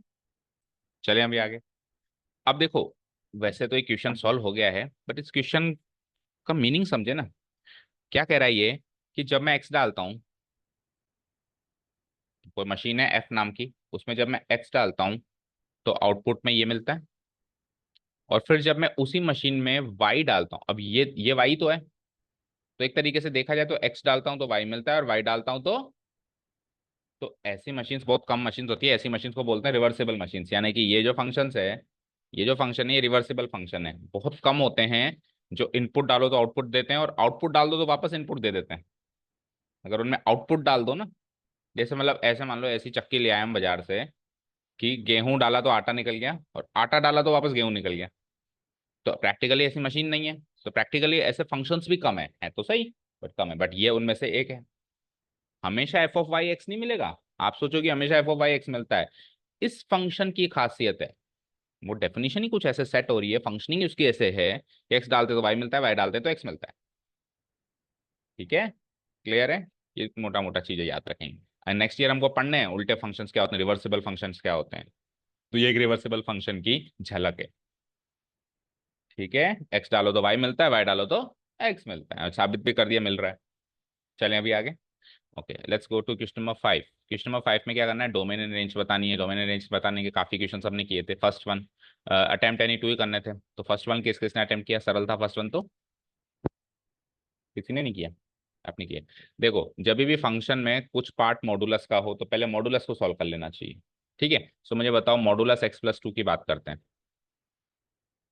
तो मॉडुलस x+2 की, हर मॉडुलस फंक्शन की दो डेफिनेशन होती है। एक बार तो ये एज इट इज खुल जाता है, पर एक बार ये नेगेटिव फॉर्म में खुलता है। एज इट इज कब खुलता है, जब अंदर जो भी चीज रखा हुआ है उसकी value greater than equal to 0 हो। और नेगेटिव कब खुलता है, जब अंदर जो चीज रखी हुई हो उसकी वैल्यू लेस देन 0 हो। ये चीज समझ में आई क्या। ये मॉडुलस फंक्शन की बेसिक डेफिनेशन। अब हमेशा आपका मॉडुलस एक्स ही थोड़ा ना मिलेगा, कभी मॉडुलस x+2 भी मिलेगा, कभी मॉडुलस 3x भी मिलेगा। आपको तो मॉडुलस के अंदर जो रखा हुआ है वो रखना है चार जगह। कितनी जगह, जो भी मॉडुलस के अंदर रखा हुआ है चार जगह रखना है, 1 2 3 4। ठीक है, डेफिनेशन में प्लस माइनस प्लस माइनस। और इधर जो है, जो डोमेन है उसमें एक बार ग्रेटर देन, प्लस कब रखोगे जब greater than equal to 0, minus कब रखोगे लेस देन 0। अब इसको थोड़ा सा और सॉर्ट आउट करते हैं। इक्वल टू x+2 तो x+2 ही रहेगा, minus of x plus to क्या रह जाएगा, माइनस एक्स, माइनस से मल्टीप्लाई कराओ, minus two, minus x minus two हो गया ये। चाहो तो करा दो, चाहो तो नहीं भी कराओ, करा दिया हमने, है ना। अब इस इनइक्वालिटी में एक्स की वैल्यू सोचो, ये तो एक्स प्लस टू की वैल्यू है, ये तो एक्स प्लस टू की वैल्यू है ग्रेटर देन इक्वल टू, तो एक्स की वैल्यू सोचो, क्योंकि डोमेन हमेशा एक्स से डिफाइन होती है, एक्स प्लस टू से डिफाइन नहीं होती है। समझ में आया, डोमेन हमेशा किससे डिफाइन होती है, एक्स से डिफाइन होती है। तो प्लस टू को उधर भेजो तो माइनस टू हो जाता है, तो X greater than equal to zero की जगह क्या हो जाएगा, माइनस टू। और प्लस टू को इधर भी भेज दो तो एक्स लेस देन क्या हो जाएगा, माइनस टू। यानी कि ये मॉडुलस फंक्शन जीरो पे, सारे मॉडुलस फंक्शंस वैसे जीरो पे टर्न अराउंड लेते हैं, टर्न लेते हैं, लेकिन ये टर्न किस पे ले रहा है, माइनस टू पे ले रहा है, माइनस टू पे ये टर्न लेगा ऐसे, तो अगर आप बनाएंगे तो ठीक है, क्योंकि इसकी डेफिनेशन माइनस टू पे बदल रही है, माइनस टू से लेफ्ट में अलग डेफिनेशन, माइनस टू से राइट में अलग डेफिनेशन। ठीक है, तो कभी भी आपको केवल इतना पता करना हो कि ये टर्न कहां से ले रहा है, तो कुछ भी मत करो, जो अंदर वाली चीज है उसको जीरो से इक्वेट कर दो। तो एक्स प्लस टू की वैल्यू जीरो से इक्वेट करो, तो वहां से एक्स की वैल्यू क्या आ गई, माइनस टू। दैट मीन्स वो टर्न कहां से लेगा, माइनस टू से लेगा। मॉडुलस के अंदर जो भी रखा हुआ है इसको चुपचाप जीरो से इक्वेट कर दो, वहां से एक्स की वैल्यू निकाल लो, वो जो पॉइंट मिलेगा वहां से वो वी टाइप में टर्न लेगा, ये चीज तो फिक्स है। डन, कोई डाउट नहीं आता। ओके, चलो ये तो हो गया मॉडुलस एक्स प्लस टू, ये तो हो गया मॉडुलस एक्स प्लस टू की डेफिनेशन। लेकिन फंक्शन तो कोई दूसरा है, फंक्शन क्या है, x plus two divided by mod. अब मेन फंक्शन की बात करते हैं। सो क्या था ये, एफ एक्स, यहाँ लिख देता हूं मैं, एफ एक्स इक्वल टू क्या था main function, x plus two divided by modulus x plus to. तो जब इसका डिनोमिनेटर पार्ट की डेफिनेशन माइनस टू पे बदल रही है, तो इस ओवरऑल फंक्शन की डेफिनेशन भी माइनस टू पे बदलेगी। मॉडुलस एक्स प्लस टू की डेफिनेशन माइनस टू पे बदल रही है, दो डेफिनेशन है। तो अब इस ओवरऑल फंक्शन, क्योंकि इसमें मॉडुलस पार्ट इन्वॉल्व हो गया ना, तो इसकी भी डेफिनेशन आपको दो लिखनी पड़ेगी, माइनस टू से लेफ्ट साइड में अलग लिखनी पड़ेगी, माइनस टू से राइट साइड में अलग लिखनी पड़ेगी। चलो लिखने की कोशिश करते हैं। इक्वल टू, ये तो है साहब एक्स की value greater than equal to minus two, और ये है एक्स की value less than minus two. दोनों डेफिनेशन लिख दी मैंने। अब इसकी डेफिनेशन क्या बनेगी, देखो, क्या है एक्स प्लस टू, मैंने भी लिख दिया x plus to, divided by क्या है, मॉडुलस एक्स प्लस टू। तो इस वाले एरिया में मॉडुलस एक्स प्लस टू कैसे खुलता है, चेक करो, ऊपर एक्स प्लस टू की तरफ खुलता है, तो मॉडुलस एक्स प्लस टू को हम क्या लिख देंगे, सिंपली एक्स प्लस टू लिख देंगे। नीचे में ऊपर numerator part same x plus to, लेकिन इस वाले एरिया में मॉडुलस एक्स प्लस टू अब कैसे खुलता है, ऊपर चेक करो, इस तरीके से खुलता है, तो उसमें हम क्या लिख देंगे, माइनस एक्स माइनस टू, या फिर वही माइनस को बाहर निकाल के minus of x plus to, ऐसा भी लिख सकता है। ऐसा लिखने में ज्यादा फायदा, कैसे भी लिख सकते हैं वो अपने उस टाइम देखना पड़ेगा कि इस फॉर्म में लिखने में ज्यादा सही रहेगा। अब इसको सॉल्व कर लो साहब, इसको सॉल्व करता हूं तो एक्स प्लस टू से एक्स प्लस टू कट के क्या मिला, one, when X is greater than equal to minus two. और एक्स प्लस टू से एक्स प्लस टू कट गया तो माइनस लगा हुआ है नीचे, तो क्या मिलेगा, minus one, when X is less than minus to. ये इसकी फाइनल डेफिनेशन आ गई। अब इस फाइनल डेफिनेशन से आप रेंज एंड डोमेन डिसाइड कर सकते हो। देखो फाइनल डेफिनेशन क्या है, एफ एक्स की है, यानी कि एक्स की वैल्यू जब जब माइनस टू या माइनस टू से बड़ी है तो इस ये फंक्शन आंसर देता है वन, कॉन्स्टेंट आंसर देता है। आप थ्री दे दो तो भी वन देगा, फोर दे दो तो भी वन देगा, फाइव दे दो। और माइनस टू से छोटे में आंसर क्या देता है, माइनस वन। तो आंसर्स कितने दे रहा है ये, दो ही आंसर्स दे रहा है, या तो वन या माइनस वन। तो रेंज क्या होती है, जो भी उसके पॉसिबल आंसर्स हैं। और डोमेन क्या होती है, जो भी उसमें एक्स डाल सकता हूँ। तो इन दोनों को चेक करो, एक्स तो कुछ भी डाल सकते हो, माइनस टू से बड़े भी डाल सकते हो, माइनस टू से छोटे भी डाल सकते हो, माइनस टू भी डाल सकते हो। इन दोनों को चेक करो, एक्स की क्या क्या पॉसिबल वैल्यूज हो रही है, माइनस टू से बड़ी भी वैल्यू हो रही है, माइनस टू से छोटी भी वैल्यू हो रही है, तो x can be any real number. तो डोमेन तो हो गई एनी रियल नंबर, बोलो, डोमेन तो हो गई एनी रियल नंबर। डोमेन मतलब पॉसिबल वैल्यूज ऑफ एक्स, ये हो गई एनी रियल नंबर। और रेंज हो गई जो आंसर्स, पॉसिबल आंसर्स हैं, पॉसिबल आंसर्स दो ही पॉसिबल हैं, जो मर्जी आए एक्स डालो, आंसर्स तो इन दोनों में से कोई एक आएगा। सो रेंज क्या लिख दूंगा मैं, या तो सर वन आएगी या फिर माइनस वन, दो ही आंसर्स आएंगे। ये हो गया ओवर। ठीक है, ये उसको नीचे जीरो बनाया, उन्हें हटा दो। जी, इसकी डेफिनेशन में नीचे कुछ बचा क्या, बचता तो सोचता ना, अगर बचता तो सोचता ना, कट कटा गया ना। अगर किसी फंक्शन के डिनोमिनेटर में कुछ दिख रहा है तो पहले अपने को देखना है वो कट तो नहीं रहा। कट के अगर डिनोमिनेटर ही खत्म हो गया तो अब नहीं है ना कोई भी डिनोमिनेटर, बात खत्म हो गई। हमको इसकी डेफिनेशन ये तो देखनी ही नहीं है ना, देखो इधर, हमको इसकी डेफिनेशन ये तो देखनी ही नहीं है ना। ये तो तब देखता मैं जब ये कट नहीं पाता। अगर मान लो ऊपर x+3 होता, ये कट ही नहीं पाता, तो मैं x की वैल्यू -2 नहीं रख सकता था यहाँ पे, समझ गए। लेकिन ये कट गया, तो अब इसकी फाइनल डेफिनेशन नीचे वाली ऊपर वाली नहीं है। अभी क्लियर है? ठीक है। और कोई डाउट हो तो पूछो। और वो डोमेन में से निकलते हो पॉइंट, क्योंकि आप x की वैल्यू वो नहीं ले सकते। जो डिनोमिनेटर को 0 बनाया, मान लो कि अगर ये डेफिनेशन पे 3 होता, तो आप इसकी डोमेन में से -2 हटाते। समझ में आई बात? क्योंकि -2 लिखने से ये 0 बन जाता नीचे। तो डोमेन में से -2 हटाने से फिर रेंज में से क्या हटता वो सोचना पड़ता। रेंज मतलब होता है इसका आंसर। रेंज मतलब होता है इसका आंसर। तो आपको ऐसे लिखना पड़ता है भाई, x की वैल्यू -2 नहीं हो सकती। -2 नहीं हो सकती तो क्या क्या हो सकती है? x की वैल्यू या तो होगी -2 से छोटी, या तो होगी -2 से छोटी, या फिर क्या होगी -2 से बड़ी। फिर इस इधर से आप ये वाली चीज बनाते क्रिएट करते हैं, इधर से भी आप ये वाली चीज बनाते क्रिएट करते और चेक करते कि इसकी वैल्यू कहाँ से कहाँ वेरी कर रही है। सीखा था ना हमने, पहले डोमेन निकालेंगे, फिर डोमेन जहाँ पे निकला उसको वहीं पे स्टॉप करके वहीं से रेंज निकालना शुरू करेंगे। एक्स की वैल्यू कहाँ से कहाँ वेरी करी, उसके हिसाब से गिवन फंक्शन की वैल्यू कहाँ से कहाँ वेरी करी। ठीक है। अब यहाँ पे तो डोमेन सारी रियल नंबर निकली ना, यहाँ पे तो डोमेन निकली सारी रियल नंबर, क्योंकि फंक्शन में डिनोमिनेटर में कुछ बचा ही नहीं, कट कटा गया वो। क्लियर है? अभी फाइनल डेफिनेशन पे चलो, बीच की कहीं किसी भी डेफिनेशन पे मत अटको। फाइनल डेफिनेशन 1 और -1 है, उसकी कांस्टेंट फंक्शन है ये। ठीक है, इसका ग्राफ बना सकते हो? बोलो। -2 पे डेफिनेशन चेंज हो रही है।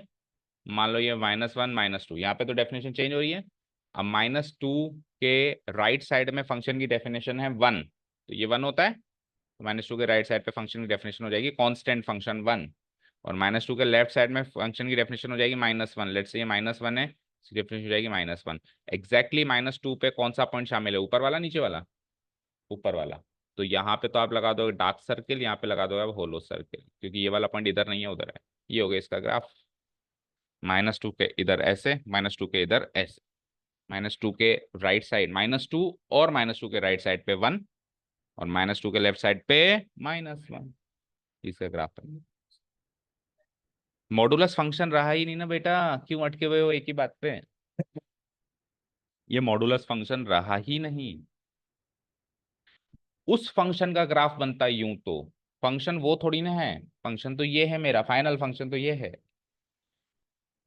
ठीक है। सिग्नम फंक्शन पढ़ा था आपने? सिग्नम फंक्शन क्या था, याद है आपको? क्या था बताओ? सिग्नम फंक्शन क्या था? f(x) इक्वल टू, आपको याद हो तो मॉडुलस x/x था। लेकिन सॉल्व होने के बाद वो 1 और -1 और 0 तीन ही वैल्यू देता था। तो फिर उसका ग्राफ अपन, याद है आपको, ऐसे बनाते थे चाबी वाला। नहीं ये नहीं, ये तो ग्रेटेस्ट इंटीजर फंक्शन का ग्राफ था। क्या बनाते थे इसका ग्राफ? ऐसे बनाते थे, ऐसे ऐसे। तो इसमें भी मॉडुलस है, लेकिन इसमें तो कुछ भी नहीं बना, क्योंकि मॉडुलस सॉल्व होने के बाद बचा ही नहीं। बचता तो वी बनता ना, बचा तो फाइनल तो ये बचा है ना। समझ गए अभी? क्लियर है, कोई डाउट नहीं है? हाँ जी। सेकंड देखो, 1/√9 - x², इसकी डोमेन रेंज निकालनी है। ठीक है। सो हमेशा हम डोमेन कैसे स्टार्ट करते हैं, कमजोर कड़ी से। तो आप देखो रूट के अंदर वाली चीज जो है वो क्या है, 9 - x²। रूट के अंदर क्या नहीं आना चाहिए? नेगेटिव नहीं आना चाहिए। तो क्या क्या आ सकता है? पॉजिटिव और 0। लेकिन इस बार 0 भी नहीं आ सकता, क्योंकि वो रूट का डिनोमिनेटर में बैठा है। समझ में आया? अगर ये रूट वाला पार्ट न्यूमरेटर में बैठा होता तो केवल और केवल नेगेटिव को आने में पाबंदी होती। लेकिन ये रूट वाला पार्ट डिनोमिनेटर में बैठ जाए तो नेगेटिव के साथ साथ न्यूट्रल यानी 0 को भी आने में पाबंदी है। यानी कि अब केवल और केवल पॉजिटिव नंबर आ सकता है रूट के अंदर। और रूट के अंदर कौन बैठा है? 9 - x² बैठा है। तो इसका मतलब है 9 - x² एक पॉजिटिव नंबर होना ही चाहिए। तो 9 - x² को मैं >0 करूं। अगर ये पार्ट न्यूमरेटर में बैठा होता तो डंडा भी लगा देता, =0 भी पॉसिबल था। अगर ये पार्ट न्यूमरेटर में बैठा होता, सारी बातें देखो देखो, दो ही कमजोर कड़ियां थी, डिनोमिनेटर और रूट, दोनों ही आ गई इसमें। जो चीज डिनोमिनेटर में बैठती है वो 0 नहीं हो सकती, जो चीज रूट में बैठती है वो नेगेटिव नहीं हो सकती। ये दोनों में बैठी है तो नेगेटिव भी नहीं हो सकती, 0 भी नहीं हो सकती। तो फिर हर हाल में क्या होगी, ये रूट के अंदर वाली चीज पॉजिटिव होगी। यहां से पॉसिबल वैल्यूज ऑफ x निकाल लो, वो तो हो जाएगी डोमेन। और फिर वहीं से डोमेन से रेंज निकालना शुरू कर देते हैं। ठीक है, एक्स की वैल्यू निकालनी है यहाँ से, तो माइनस एक्स को अगर मैं उधर भेज दूँ तो 9 इधर रह जाएगा, 9 ग्रेटर देन एक्स स्क्वायर हो जाएगा। ओके, अब स्क्वायर से रूट जब भी बनाते हैं तो मैंने आपको कहा था इंटरवल तोड़ के देखना पड़ता है। ओके, इसको थोड़ा सीधा कर दो, एक्स स्क्वायर इधर लिख दो तो लेस देन 9 हो जाएगा। तो यहाँ से पॉसिबल वैल्यूज ऑफ एक्स चाहिए आपको। ठीक है, तो 9 का रूट क्या होता है, 3 और -3। तो मैंने आपको क्या कहा था, नंबर लाइन पे 3 और -3 को ब्रेक करो, -3 लेफ्ट साइड में, 3 राइट साइड में, ये हो गया -∞, ये हो गया इनफिनिटी। ऐसे क्वेश्चंस में या तो डोमेन ये दोनों मिलती है और ये नहीं मिलती है, और या फिर ये मिलती है और ये दोनों नहीं मिलती है।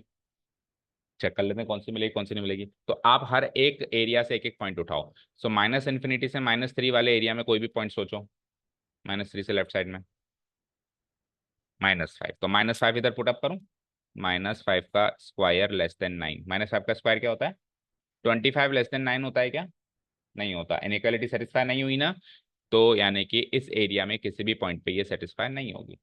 ठीक है, अब ये भी फिक्स है कि ये नहीं होगी तो ये भी नहीं होगी, पर चलो चेक कर लेते हैं, बीच वाली चेक कर लो पहले, -3 और 3 के बीच का कोई पॉइंट सोचो। जीरो, सेफ पॉइंट सोचा करो, जैसे कैलकुलेशन इजी हो, जीरो सोचो। सो जीरो का स्क्वायर इस लेस देन 9 होता है ना, जीरो 9 से छोटा होता है ना, दैट मीन्स ये पास, वो तो मैंने पहले ही कहा था, ये फेल है तो ये पास है, फिर अब ये भी फेल होगी। 3 से इन्फिनिटी के बीच में कोई भी पॉइंट सोचो। 4 का स्क्वायर यानी कि 16, 16 लेस देन 9 है क्या, है, नहीं है, सो ये भी फेल। दैट मीन्स पास कौन सा हुआ, यहाँ से लेके यहाँ तक। ओके, सो मैं क्या लिख सकता हूँ यहाँ पे, एक्स की वैल्यू -3 से बड़ी और 3 से छोटी होगी। -3 और 3 भी नहीं हो सकती, डंडे भी नहीं लगेंगे क्योंकि ऊपर नहीं लगे हुए। अगर ऊपर लगा होता तो दोनों जगह लगता, ऊपर नहीं लगा हुआ तो नीचे भी नहीं लगेगा। ये एक्स की पॉसिबल वैल्यूज हो गई, यही मेरी डोमेन है। डोमेन का मतलब क्या होता है, पॉसिबल वैल्यूज ऑफ एक्स, समझ गए, क्लियर है, पॉसिबल वैल्यूज ऑफ एक्स जानने के लिए -3 से 3। ओके, अब कुछ कुछ चीजें डायरेक्ट भी याद करो, देखो इधर स्क्रीन पे, जब भी इनइक्वालिटी में लेस देन आ जाए तब बीच का काउंट होगा, अगल बगल का काउंट नहीं होगा, और ग्रेटर देन आ जाए तो उल्टा हो जाएगा, अगल बगल का काउंट होगा, बीच का काउंट। ये डायरेक्ट चीज याद रखो ताकि हर बार ऐसे इंटरवल तोड़ तोड़ के नहीं देखना पड़े। जब स्क्वायर से स्क्वायर रूट करके नीचे आना हो तो आप ये चेक करो ग्रेटर देन है या लेस देन है, क्या है, लेस देन। लेस देन में बीच वाला काउंट होगा ओनली, और अगल बगल का काउंट नहीं होगा। ग्रेटर देन में अगल बगल का काउंट होगा, बड़ा चाहिए ना बड़ा, तो इधर भी बड़ा मिलेगा इधर भी बड़ा मिलेगा, बीच का काउंट नहीं।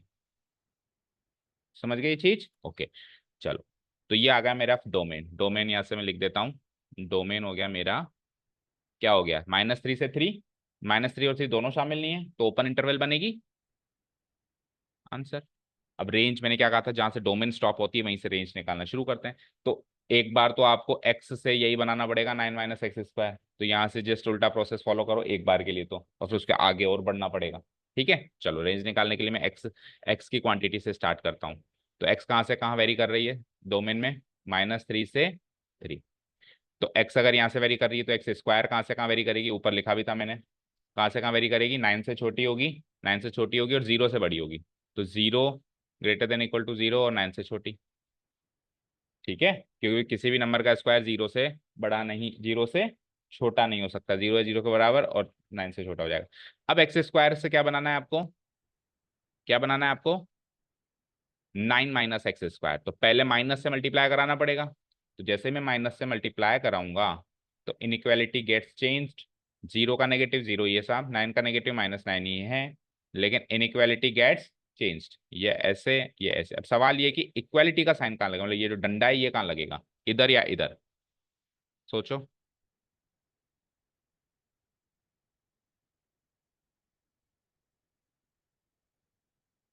इधर लगेगा क्योंकि पूरी इनइक्वालिटी ऐसे फ्लिप होगी। ठीक है, इधर लग जाएगा। अब पक्का इधर लगेगा। एक्स की वैल्यू सोचना कोई भी, जिससे मैंने एक्स की वैल्यू सोची 2, 2 का स्क्वायर, नेक्स्ट की वैल्यू मैंने सोची 3, तो 3 का स्क्वायर 9 -9, तो -9 के बराबर भी हो सकता है, बिल्कुल इधर लगेगा, सही है ना, ओके। अब -x स्क्वायर के बगल में कौन बैठा है, 9 भी बैठा है, तो यानी एडिंग 9 ऑन ऑल साइड्स, तो 0 + 9 9, 9 इसमें 9 ऐड करेंगे तो क्या बन जाएगा, 9 - एक्स स्क्वायर, और -9 में 9 ऐड करेंगे तो क्या हो जाएगा, 0। और इनइक्वालिटी में कोई चेंजेस नहीं है। इनइक्वालिटी कब फ्लिप होती है, जब माइनस से मल्टीप्लाई कराते हैं या रेसिप्रोकल करते हैं। ओके, अब इसके ऊपर रूट भी लगा हुआ है साहब, तो इस पूरे का रूट कर दूं, root of 9 minus X square. तो 9 का रूट 3, 0 का रूट 0। यहाँ तक कोई डाउट नहीं है? ठीक है। अब क्या करना है, इस पार्ट का रेसिप्रोकल करना है, क्योंकि ये डिनोमिनेटर में है और 1 रेसिप्रोकल, तो इस सबका रेसिप्रोकल करना पड़ेगा। सो 3 का रेसिप्रोकल, इसका रेसिप्रोकल जो है सो है, राइट। और 0 का रेसिप्रोकल क्या होता है? इनफिनिटी। Okay done. अब जब आप रेसिप्रोकल करोगे तो भी इनइक्वालिटी चेंज होगी, और इनइक्वालिटी चेंज होगी तो ये ऐसे हो जाएगा और ये ऐसे हो जाएगा, और इनइक्वालिटी भी उठ के यहाँ आ जाएगी, क्योंकि इन्फिनिटी पे तो वैसे भी नहीं लग सकती। सो ये फाइनल आपकी एफ एक्स की वैल्यू होगी। एफ एक्स है मेरा, F X is greater than equal to 1/3 but less than infinity. So range क्या हो गई बताओ? रेंज क्या हो गई? गिरी से गिरी वैल्यू क्या मिल रही है? 1/3, और वो क्लोज इंटरवल में मिल रही है 1/3, और बड़ी से बड़ी वैल्यू क्या है? Infinity, open interval. ये हो गई रेंज। बोलो क्लियर है क्या?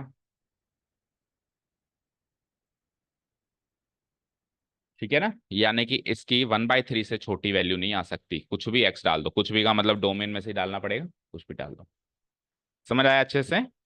ओके। लास्ट 3x² - 5, ये तो इजी लग रहा है। पहले तो बताओ, ये एक पॉलिनोमियल फंक्शन है, उसमें डोमेन तो कुछ भी हो सकती है ना। इसमें डोमेन तो स्ट्रेट अवे लिख दो, एनी रियल नंबर। ठीक है, क्योंकि डोमेन कब सोचनी पड़ती है? या तो रूट के अंदर चीजें हों या फिर डिनोमिनेटर में हो, तभी तो डोमेन सोचनी पड़ती है। जब ये दोनों ना हो तो domain can be any real number, तो डोमेन तो सोचनी है। अब रेंज सोचनी है, तो यहां से वो बनाना पड़ेगा। तो डोमेन मतलब x, x can be any real number, that means greater than minus infinity, less than positive infinity. अब एक्स से क्या बनाना है आपको? 3x² - 5। तो पहले क्या करेंगे? Squaring both sides. तो एक्स का स्क्वायर, एक्स स्क्वायर। अब अगर x कोई भी रियल नंबर है तो एक्स स्क्वायर की वैल्यू कहाँ से कहाँ वेरी करेगी? इन्फिनिटी से छोटी, और अभी अभी बताया था किसी का भी स्क्वायर 0 से छोटा नहीं हो सकता, तो ग्रेटर देन इक्वल टू 0। अब एक्स स्क्वायर से क्या बनाना है? 3x² बनाना है, तो 3 से मल्टीप्लाई कराएं, तो ये क्या हो जाएगा? 3x²। 0 से 3 को मल्टीप्लाई कराओ 0, और इन्फिनिटी को 3 से मल्टीप्लाई कराएंगे तो इन्फिनिटी बनेगा। ठीक है, greater than equal to greater than, no change, क्योंकि इनइक्वालिटी जब तक चेंज नहीं होगी ये डंडा ऐसे ऐसे लगता रहेगा। अब आ जाओ, -5 भी करना है साहब। तो 3x² - 5 कर दूं मैं इसको, तो 0 में से -5 गया तो -5, और इन्फिनिटी का क्या ही बिगड़ेगा -5 करने से। तो ये हो गया मेरा फाइनल आंसर। ये एफ एक्स है, एफ एक्स की value greater than equal to -5 है और लेस देन इन्फिनिटी है। तो यहाँ से रेंज बन गई मेरी, range equal to minimum value क्या बन रही है? -5, क्लोज इंटरवल में डंडा लगा हुआ है ना, और मैक्सिमम वैल्यू कुछ भी हो सकती है, इन्फिनिट। चेक कर लो, कोई डाउट हो तो पूछ। ये वाला तो किया होगा शायद अटेम्प्ट, ये भी नहीं किया? फर्स्ट और सेकंड ही किया है? क्वेश्चन पूरा ही नहीं किया? फर्स्ट और सेकंड दो करने थे ना, एनी टू। तो ये सेफ था वैसे देखा जाए तो। चलो ठीक है, जो भी किया है। चलो नेक्स्ट क्वेश्चन पे कर दूं उसको मैं डिलीट, कर दूं? ओके। सिक्स्थ क्वेश्चन क्या था, चेक करो। एफ एक्स की डेफिनेशन गिवन है, एफ एक्स की डेफिनेशन गिवन है, और प्रूव करना है this is equal to this. क्या प्रूव करना है? This is equal to this. आप एलएचएस अलग सॉल्व कर लो, आप आरएचएस अलग सॉल्व कर लो, चेक कर लो दोनों से सेम वैल्यू मिल रही है कि नहीं मिल रही है। शुरू करें? चलो, एलएचएस क्या है बताओ? क्या है LHS? F of, F of x का होल क्यूब, इसको रीड करना आना चाहिए, एफ ऑफ एक्स का होल क्यूब। तो एफ ऑफ एक्स का होल क्यूब करना है। एफ ऑफ एक्स की वैल्यू क्या है मेरे पास? गिवन है x - 1/x, तो इसका क्या करना है मुझे? होल क्यूब कर दूं। a - b के होल क्यूब की आइडेंटिटी याद है क्या होती है? a³ यानी x³। आगे बोलो, -1/x, b आइडेंटिटी बोलो, a³ - b³ यानी 1/x का क्यूब क्या होगा? 1/x³। आगे बोलो आइडेंटिटी।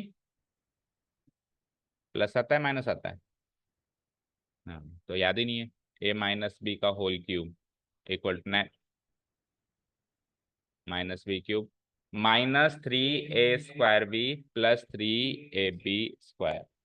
तो -3a² b यानी एक्स का स्क्वायर इंटू बी मतलब 1/x, और लास्ट टर्म क्या बनेगी? 3ab²। तो 3 इंटू ए की वैल्यू x और b का स्क्वायर यानी 1/x। इसको सॉल्व कर दूं, so it is like x³ -1/x³। एक एक्स से स्क्वायर से यहाँ गया, एक एक्स से नीचे गया, सो 3x - 3x हो गया ये, और वहां पे क्या हो गया? 3/x। ये मेरी फाइनल वैल्यू बन गई एलएचएस पार्ट की, बोलो इससे ज्यादा सॉल्व नहीं कर सकते। अब आरएचएस सॉल्व करो, दोनों इक्वल आना चाहिए, हो जाएगा प्रूफ। इतना सा काम करना था। क्या है RHS? F of x cube plus 3 times of F of 1/x। अब इन दोनों चीजों को सेम मत मान लेना।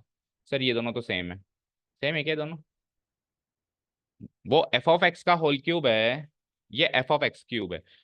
उसमें क्या करना है, मशीन में पहले एक्स डालना है, जो आंसर आए फिर क्यूब करना है। इसमें मशीन में ही क्यूब करके डालना है, पहले ही क्यूब कर देना है एक्स का। पहले एक्स का क्या कर देना है, क्यूब, और फिर उसको भी मशीन में डालना है। दोनों में अलग अलग बातें हैं, समझ आए? उधर इनपुट डाल के फिर क्यूब करना है, इधर क्यूब डाल के फिर इनपुट डालना है फंक्शन। ठीक है, चलो। सो मेरे को क्या करना है, एफ ऑफ एक्स क्यूब निकालने के लिए, एफ ऑफ एक्स गिवन है ना आपको, तो जहां जहां एक्स है, जहां जहां एक्स है वहां वहां एक्स क्यूब लग जाएगा। बोलो। तो उसकी डेफिनेशन क्या है, एक्स माइनस 1/x। तो 2 बार एक्स है यहाँ पे, उन दोनों की जगह क्या लग जाएगा, एक्स क्यूब लग जाएगा। So it will be like x cube minus 1/x cube. ये तो केवल F of x cube solve हुआ है। Plus 3 into F of 1/x भी सॉल्व करना है। एफ ऑफ 1/x का मतलब अब जहां जहां एक्स है वहां 1/x डालो। तो कहाँ कहाँ एक्स है, एक्स, एक शुरू में एक्स है, उसकी जगह क्या डाल दो, ब्रैकेट लगा दो, उसकी जगह क्या डाल दो, 1/x। फिर क्या है माइनस, मैंने भी लगा दिया माइनस। फिर क्या है 1/x। तो 1/x की जगह तो आपको क्या डालना था, 1/x डालना। समझ में आया ना? ठीक है, ऊपर देखो चलो स्क्रीन पे, यहां से नहीं समझ आया तो। ये एफ ऑफ एक्स है, आपको निकालना है एफ ऑफ 1/x। तो जहां जहां एक्स है वहां वहां 1/x डालना पड़ेगा। तो इधर और इधर दोनों जगह 1/x डालना पड़ेगा। तो x की जगह 1/x डालेंगे तो 1/x माइनस, फिर 1/, नीचे वाले x की जगह भी तो 1/x डालेंगे, तो ये चीज निकल जाएगी। ये हो जाएगा मेरा एफ ऑफ 1/x। क्लियर है? अब इसको सॉर्ट आउट करो। So it will be like, पहले वाली पार्टी को तो छेड़ो ही मत, x cube minus 1/x cube, और 3 से मल्टीप्लाई कराओ।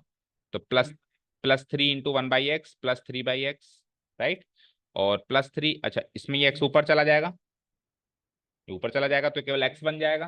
तो 3 × -x माइनस 3x। अब आप चेक करो एलएचएस और आरएचएस बिल्कुल सेम है क्या? सेम है। X cube -1/x cube -1/x cube -3x, उसमें तीसरे नंबर पे, इसमें चौथे नंबर पे रखा हुआ है 3/x, प्लस का 3/x, प्लस माइनस साइन भी सबका सेम है। Hence LHS equal to RHS prove.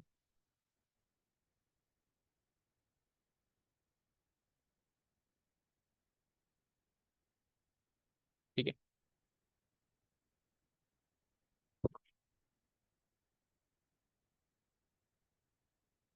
ठीक है, नो डाउट्स।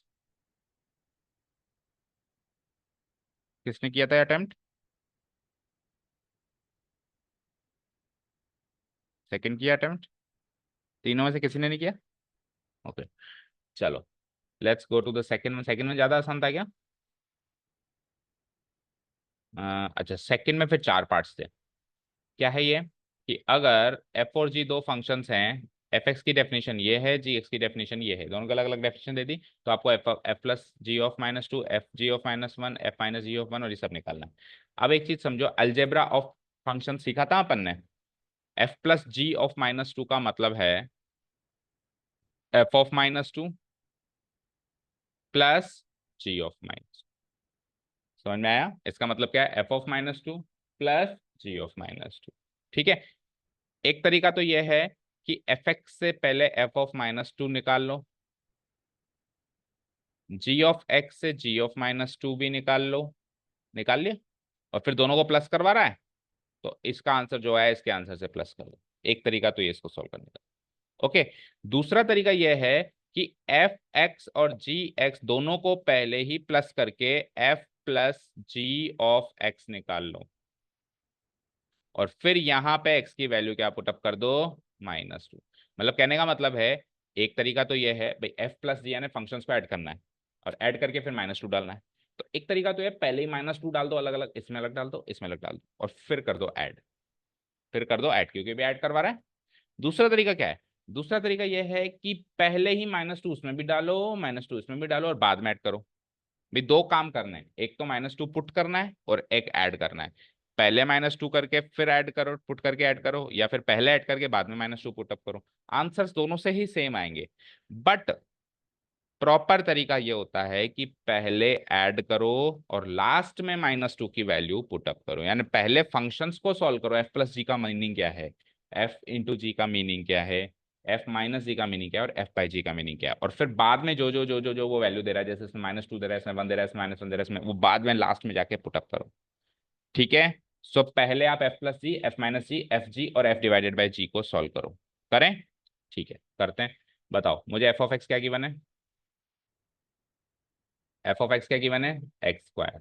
आगे बोलो, जी ऑफ एक्स क्या गिवन है, बोलो 3x+2, ये दोनों चीजें गिवन है।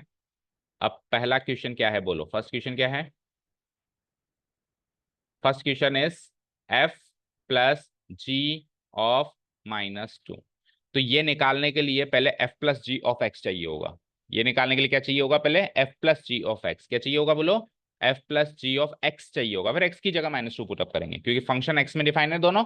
तो मैं क्या डालूंगा, f plus g of x निकालना पड़ेगा। वो कैसे निकालेंगे हम, f of x plus g of x. F of x plus g of x क्या है, एफ ऑफ एक्स की वैल्यू एक्स स्क्वायर, क्या है जी ऑफ एक्स की वैल्यू 3x+2। ओके, इसको सॉल्व करेंगे तो यही बनेगा, ब्रैकेट हटा दो बस, एक्स स्क्वायर प्लस 3x+2, जुड़ तो सकता नहीं है। तो ये मेरा फाइनल डेफिनेशन बन गई। अब इसमें आप x की जगह क्या पुटअप कर दो, -2। Now f plus g of -2 put up करेंगे तो यानी x जहां जहां x है वहां वहां -2, x एक तो यहाँ है, इसकी जगह -2, फिर 3 × x यहाँ पर भी है, इसकी जगह -2, और लास्ट में फिर +2। सॉल्व करते हैं इसको। हाँ सर, ये वेदी लेके आना वो पेमेंट। आदित्य और आएगी ना 6,000 ठीक है, साढ़े तीन एक भाई। ठीक है। -2 का स्क्वायर क्या हो जाता है, 4, और 3 × -2 क्या हो जाता है, -6, और +2 क्या हो जाता है, +2 ही रहेगा। तो 4 + 2 इज 6, 6 - 6, तो इसका आंसर तो पहले क्वेश्चन का आंसर आ गया 0। ठीक है, पहले क्वेश्चन का आंसर क्या आ गया, 0। और एक बार चेक करो, अगर मैं पहले ही -2 पुटअप कर देता, अगर मैं पहले ही दोनों में अलग अलग -2 पुटअप कर देता, सपोज करो यहाँ से मैं एफ ऑफ -2 निकालता तो क्या होता है, -2 का स्क्वायर 4, और मैं यहाँ से जी ऑफ -2 निकालता तो क्या हो जाता, 3 × -2 क्या होता, -6, -6 + 2 क्या होता, -4, और बाद में ऐड करता तो भी तो 0 बनता, 4 - 4 0 बनता। लेकिन ये इम्प्रॉपर तरीका है, ये तरीका प्रॉपर नहीं है। अभी क्वेश्चन के एंड में बताता हूँ क्यों प्रॉपर नहीं है। ये तरीका कई बार फंसा देता है, आपको प्रॉपर तरीका इस्तेमाल करना है। प्रॉपर तरीका यही है, पहले आप फंक्शंस को ऐड करो, बाद में लास्ट में वैल्यू जो पुटअप करनी है बिल्कुल एंड में पुटअप करो। -2 पुटअप करनी है ना, आप पहले f plus g of x निकालो, फिर उसमें एक्स की जगह -2 पुटअप करो। समझ आया? ओके, सेकंड बताना जरा, सेकंड में क्या करना था आपको, एफ माइनस जी और वैल्यू क्या डालनी थी इसमें, 1। ठीक है, तो पहले तो आप 1 नहीं डालेंगे, पहले आप फंक्शन को सॉल्व करेंगे, यानी कि आप पहले क्या निकालेंगे, F minus ji of X निकालेंगे, F minus ji of X निकालेंगे यूजिंग अलजेब्रा ऑफ फंक्शंस। इसको क्या लिख सकते हैं अपन, F of X minus ji of X, ऐसे लिख सकते हैं। बोलो, तो एफ ऑफ एक्स की वैल्यू क्या है, X square, minus ji of x की वैल्यू क्या है, 3x+2। तो माइनस बाहर लगा हुआ है तो साइन चेंज कर दो, एक्स स्क्वायर माइनस 3x - 2। ये फाइनल डेफिनेशन आ गई है माइनस जी ऑफ एक्स की। अब आप जो भी वैल्यू वो पुटअप करवाना चाह रहा है कर दो। नाउ क्या वैल्यू पुटअप करवाना चाह रहा है वो, एफ माइनस जी ऑफ 1, तो एक्स की जगह 1, तो एक्स स्क्वायर की जगह 1 का स्क्वायर, 3 × 1 -2, तो 1 स्क्वायर 1 -3 -2 कितना बनाइए, -3 -2 -5, 1 - 5 इज -4। सेकंड का आंसर -4। बोलो क्लियर है?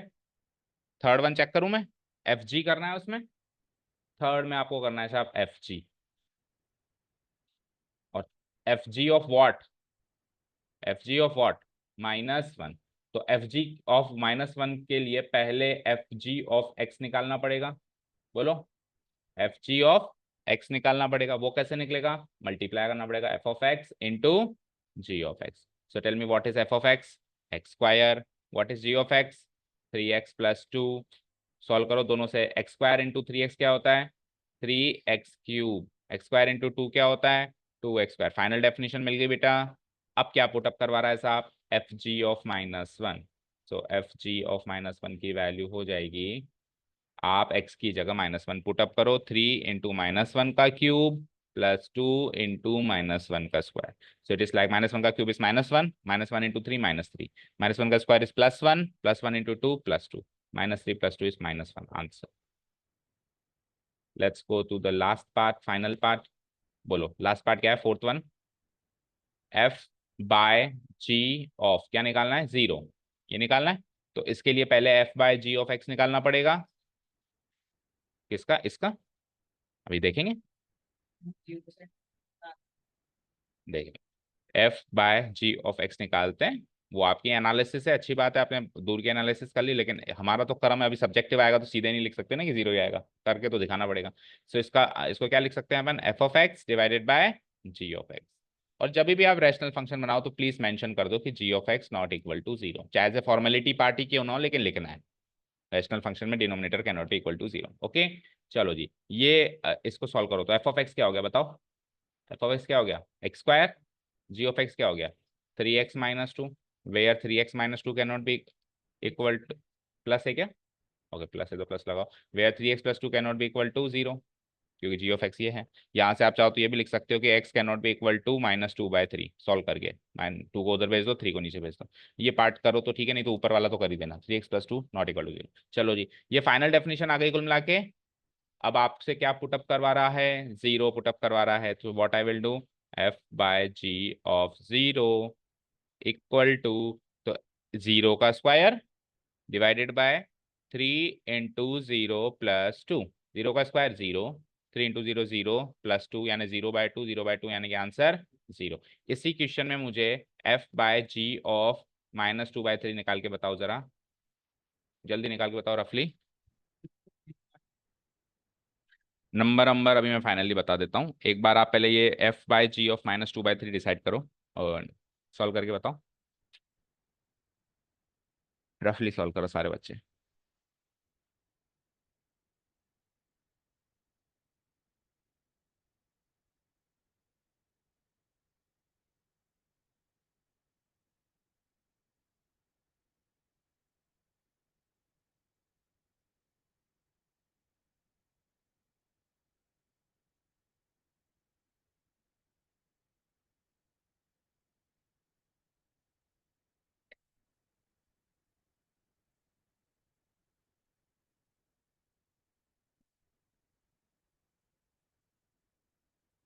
आपने सॉल्व किया विधि?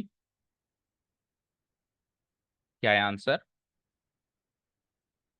0.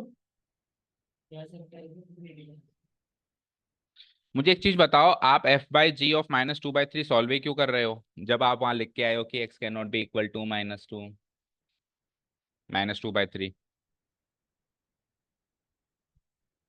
समझ में आया? अब आप इसको उस तरीके से करो कि पहले -2/3 इधर अलग डाल दें, इधर, उससे सॉल्व हो जाएगा. तो उस तरीके से तो आंसर आ रहा है, और इस तरीके से आंसर क्या है, ये क्वेश्चन ही गलत है. तो दोनों तरीकों में इस वाले क्वेश्चन में फर्क आ गया, बाकी 3 में तो नहीं आया. तो इसलिए प्रॉपर तरीका क्या है, पहले सॉल्व करो. पहले जब मैंने सॉल्व किया तो मैंने क्या लिखा है यहाँ पे, x नॉट इक्वल टू -2/3. तो जब x नॉट इक्वल टू -2/3 है तो आप सॉल्व क्यों कर रहे हो? x की वैल्यू -2/3 हो ही नहीं सकती, तभी तो आंसर इन्फिनिटी आ रहा है. ओके, ठीक है, समझ आया? अच्छा, ये सॉल्व करके बताना जरा फटाफट से. मैंने आपको कहा f(x) तो है x² - 1 और g ऑफ x है x-1, और आप मुझे f(1) सॉल्व करके बताओ. नहीं sorry, f by g of 1. f by g of 1 solve करके बताओ. कैसे सॉल्व करेंगे? पहले तो फंक्शन बनाना पड़ेगा.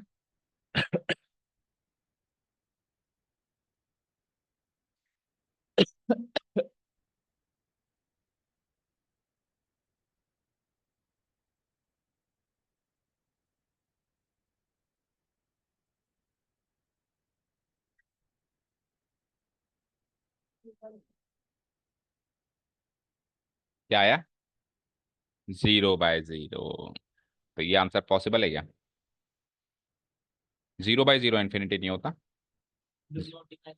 0/0 को बोलते हैं इनडिटरमिनेट. समथिंग बाय 0 होता है इन्फिनिटी, तो समथिंग बाय 0. 0/0 इन्फिनिटी नहीं होता ना. 0/0 होता है इनडिटरमिनेट फॉर्म. हाँ, मतलब ऐसी फॉर्म ही नहीं बन सकती मैथ्स में, है ना. समथिंग बाय जीरो बन सकती है उल्टा। टेंथ तक हम सीखते थे कि नीचे जीरो लगाना पाप है। अभी जीरो नीचे लगाना पाप नहीं है, उसका आंसर इन्फिनिटी है। लेकिन अब ऊपर और नीचे दोनों जगह जीरो लगाना पाप है, असली बात ये थी। अब सुनो, इसका आंसर इन्फिनिटी नहीं है। अब आपने बताया क्या किया, इधर देखो स्क्रीन पे। आपने वन इधर भी पुटअप किया और वन इधर भी पुटअप किया है।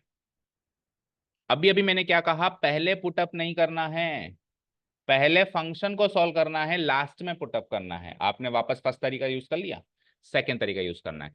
पहले तो आप फंक्शन को सॉल्व करो, f by g of x क्या होगा, f of x divided by g of x होगा। एफ ऑफ एक्स बताओ, x square minus one, g of x बताओ।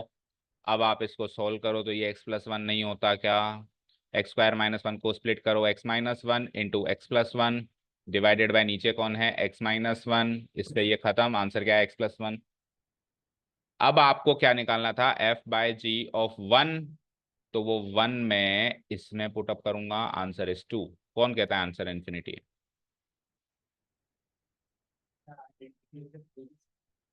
मैंने क्या कहा, ये जितना सॉल्व हो रहा है पहले तबियत से सॉल्व करो, वैल्यू पुटअप करने का काम बिल्कुल अंतिम में, जिसके बाद डेड एंड आ जाए, सॉल्व हो ही नहीं सकता। तो ये सॉल्व हो सकता है तो क्यों नहीं करेंगे। X square minus one divided by x minus one आपको नाइन्थ क्लास में सॉल्व करने के लिए दे दें तो ऐसे सॉल्व नहीं करोगे क्या? तो फिर ट्वेल्थ में क्यों नहीं, इलेवंथ में क्यों नहीं करो जब नाइन्थ में करोगे तो? ठीक है। अब आप इसमें अलग अलग डाल दो, पहले इधर वन डालो तो ये जीरो बन गया, फिर इधर वन डालो ये भी जीरो बन गया, तो उधर से तो अलग अलग डाल के फिर डिवाइड करोगे तो जीरो बाई जीरो बनेगी। लेकिन पहले डिवाइड करके फिर वन डालोगे तो आंसर टू मिल रहा है। ये है फंक्शंस की दुनिया का मैजिक। पहले आपको पर्टिकुलरली फंक्शन को सॉल्व करना है जितना वो सॉल्व हो सकता है, और जो भी वैल्यू वैल्यू डालने का काम है अंतिम में करना है। ये तो बिल्कुल फिक्स रट लो इस चीज को, तो वैल्यू डालने का काम बिल्कुल एंड में करेंगे, पहले फंक्शंस का आपस में सल्ट आउट करेंगे। Done, clear. ये बहुत अच्छा क्वेश्चन है। क्या? अच्छा, क्लास हो गई क्या आज? कितने बजे का स्कूल है? ओके, क्विकली देखो, अब विद इन 5 मिनट्स देखो। देखो f x equal to modulus two x minus three. देखो वैसे तो इसका ग्राफ कैसे बनना चाहिए, आप modulus two x minus three को सॉल्व करो जरा, क्विकली बताओ, modulus two x minus three को सॉल्व करो जरा। पॉजिटिव खुलता है ये, और एक बार नेगेटिव खुलता है ये। पॉजिटिव कब खुलता है बोलो उदित? मॉडुलस फंक्शन पॉजिटिव कब खुलता है बोलो उदित? हम्म, मॉडुलस फंक्शन पॉजिटिव नेगेटिव दो जगह खुलता है। पॉजिटिव कब खुलता है और नेगेटिव कब खुलता है? एक्स नहीं, अंदर वाली क्वांटिटी। तो अंदर वाली क्वांटिटी एक्स नहीं है, अब की बार two x minus three greater than equal to zero, और अंदर वाली चार जगह भी अभी बताया था ना, चार जगह as it is copy paste होगा, एक दो तीन चार। ये डेफिनेशन बनती है मॉडुलस फंक्शन की, बनती है।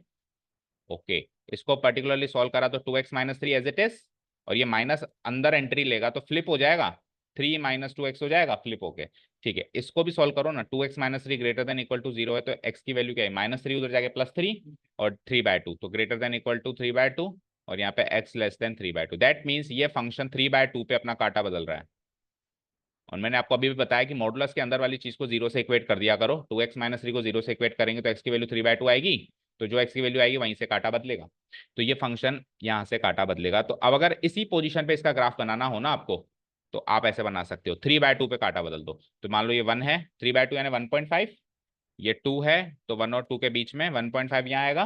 तो इसी पोजीशन पे 45 डिग्री से लेकर बिल्कुल नाप के 45 डिग्री इधर आना चाहिए, 45 डिग्री, ये इस फंक्शन का ग्राफ बन चुका है देखा जाए तो। जहां पे वैल्यू बदल रही है वहां से काटा बदल दो, जीरो पे बदलती है तो जीरो पे, ठीक है। लेकिन फंक्शन अभी और भी बाकी है, आगे क्या है, माइनस थ्री। तो इसको तीन कदम नीचे ले आओ, एक दो तीन, और इसका काटा यहां से बदल दो, आंसर। अगर प्लस थ्री होता तो ऊपर ले जाता।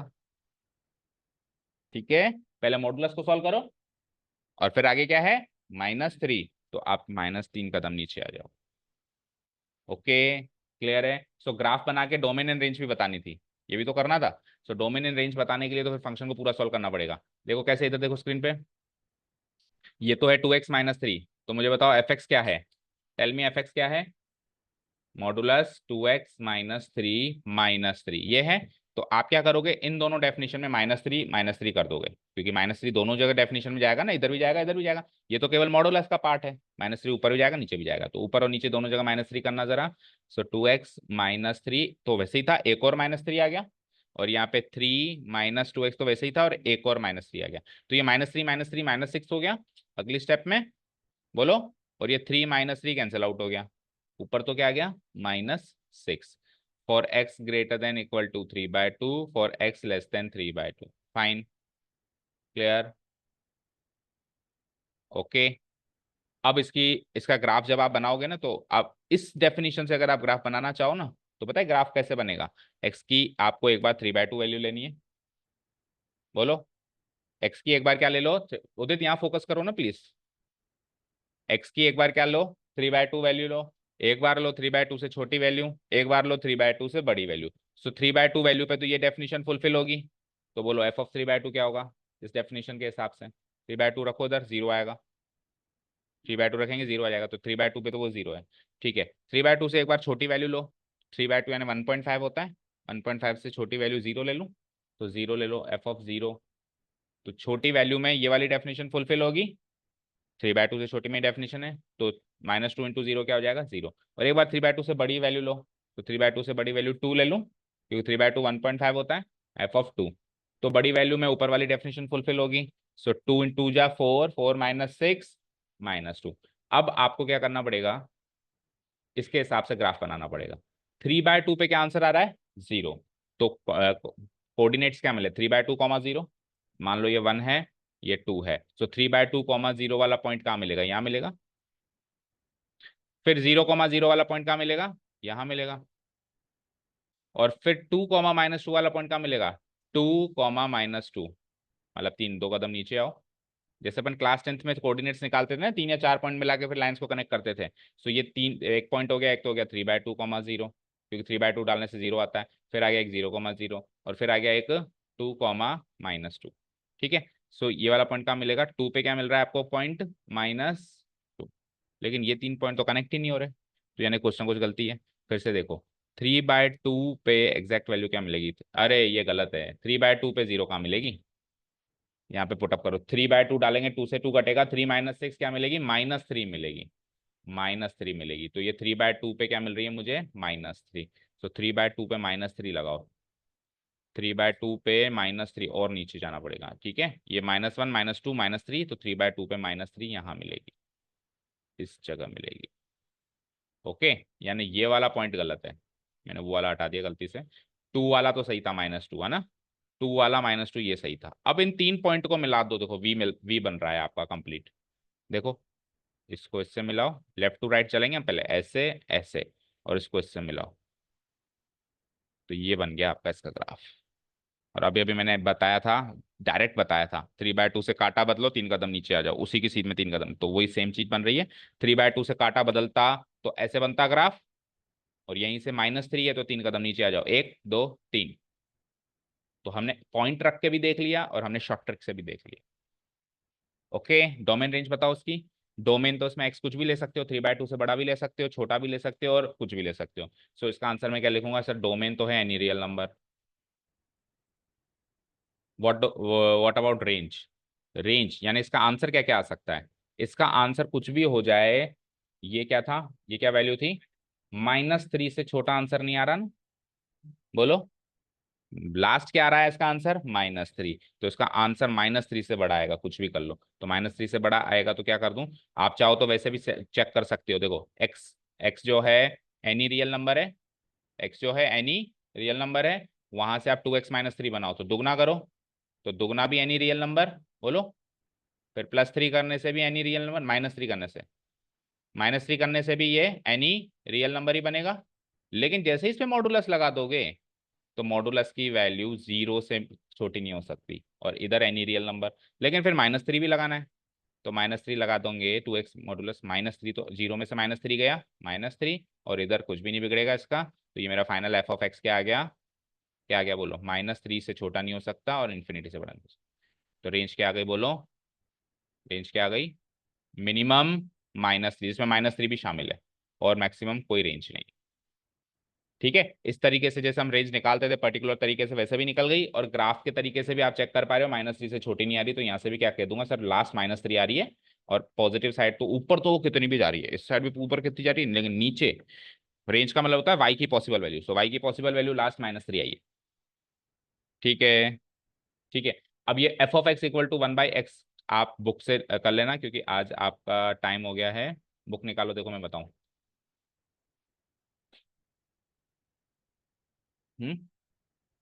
7:30 हो गए, बुक निकालो, मैं बता दो तुम। खोलो चैप्टर नंबर, ये खोलो। इसका ग्राफ कुछ ऐसे बनता है, इसका ग्राफ कुछ ऐसे बनता है, देखो ऐसे। इसको बोलते हैं रेसिप्रोकल फंक्शन। ये कभी इसको नहीं छुएगा, ना इधर इसको छुएगा, ना इधर इसको छुएगा, ना इधर इसको छुएगा, ना इधर इसको छुएगा। ठीक है, एक्स की वैल्यू कभी जीरो नहीं हो सकती, और वाई की वैल्यू भी जीरो नहीं हो सकती। एक्स की वैल्यू जीरो नहीं हो सकती यानी वाई एक्सिस को नहीं छू सकता, वाई की वैल्यू जीरो नहीं हो सकती यानी एक्स एक्सिस को नहीं छू सकता, चारों कोनों पे छुएगा नहीं, बस वो नजदीक आके रुक जाएगा। ये देखो, ये वाला ग्राफ है, ये 1/x का ग्राफ है। ठीक है, तो ये ग्राफ कुछ मैंने कहा था फंक्शंस आपको याद रखने हैं, एग्जाम्पल सॉल्व करने, अगर एग्जाम्पल सॉल्व करते तो ये क्वेश्चन सॉल्व हो जाता। हाँ, ये 1/x है, ये रहा f of x equal to 1/x। ठीक है, तो इसका आप घर पे जाके प्रैक्टिस कर लेना, इसमें एक्स की अलग अलग वैल्यूज डालेंगे तो 1/x की क्या क्या वैल्यूज आएंगी वो लिखनी होती हैं, फिर पॉइंट मार्क करके और ये ग्राफ बनाना होता है। ओके, इसका आंसर बताओ, इसमें इसका डोमेन बताओ। अगर मैंने F x equal to 1/x लिखा है, तो डोमेन बताओ। एक्स कुछ भी हो सकता है लेकिन जीरो नहीं हो सकता, राइट? सो डोमेन क्या हो जाएगा, any real number minus zero, any any real number minus zero. और रेंज बताओ, इसका आंसर भी जीरो नहीं आ सकता, क्योंकि देखो ये एक्स एक्सिस को भी कहीं नहीं छू रहा, वाई एक्सिस को नहीं छू रहा, इसलिए एक्स की वैल्यू जीरो नहीं है, लेकिन एक्स एक्सिस को नहीं छू रहा इसलिए इसकी वैल्यू भी जीरो नहीं है। बोलो निकल गया ना? तो रेंज हो गए, range is also equal to R minus, दोनों डोमेन रेंज सेम आएगी। ठीक है, चलो जाओ। Thank you so much for listening to us, have a nice day, keep learning and bye.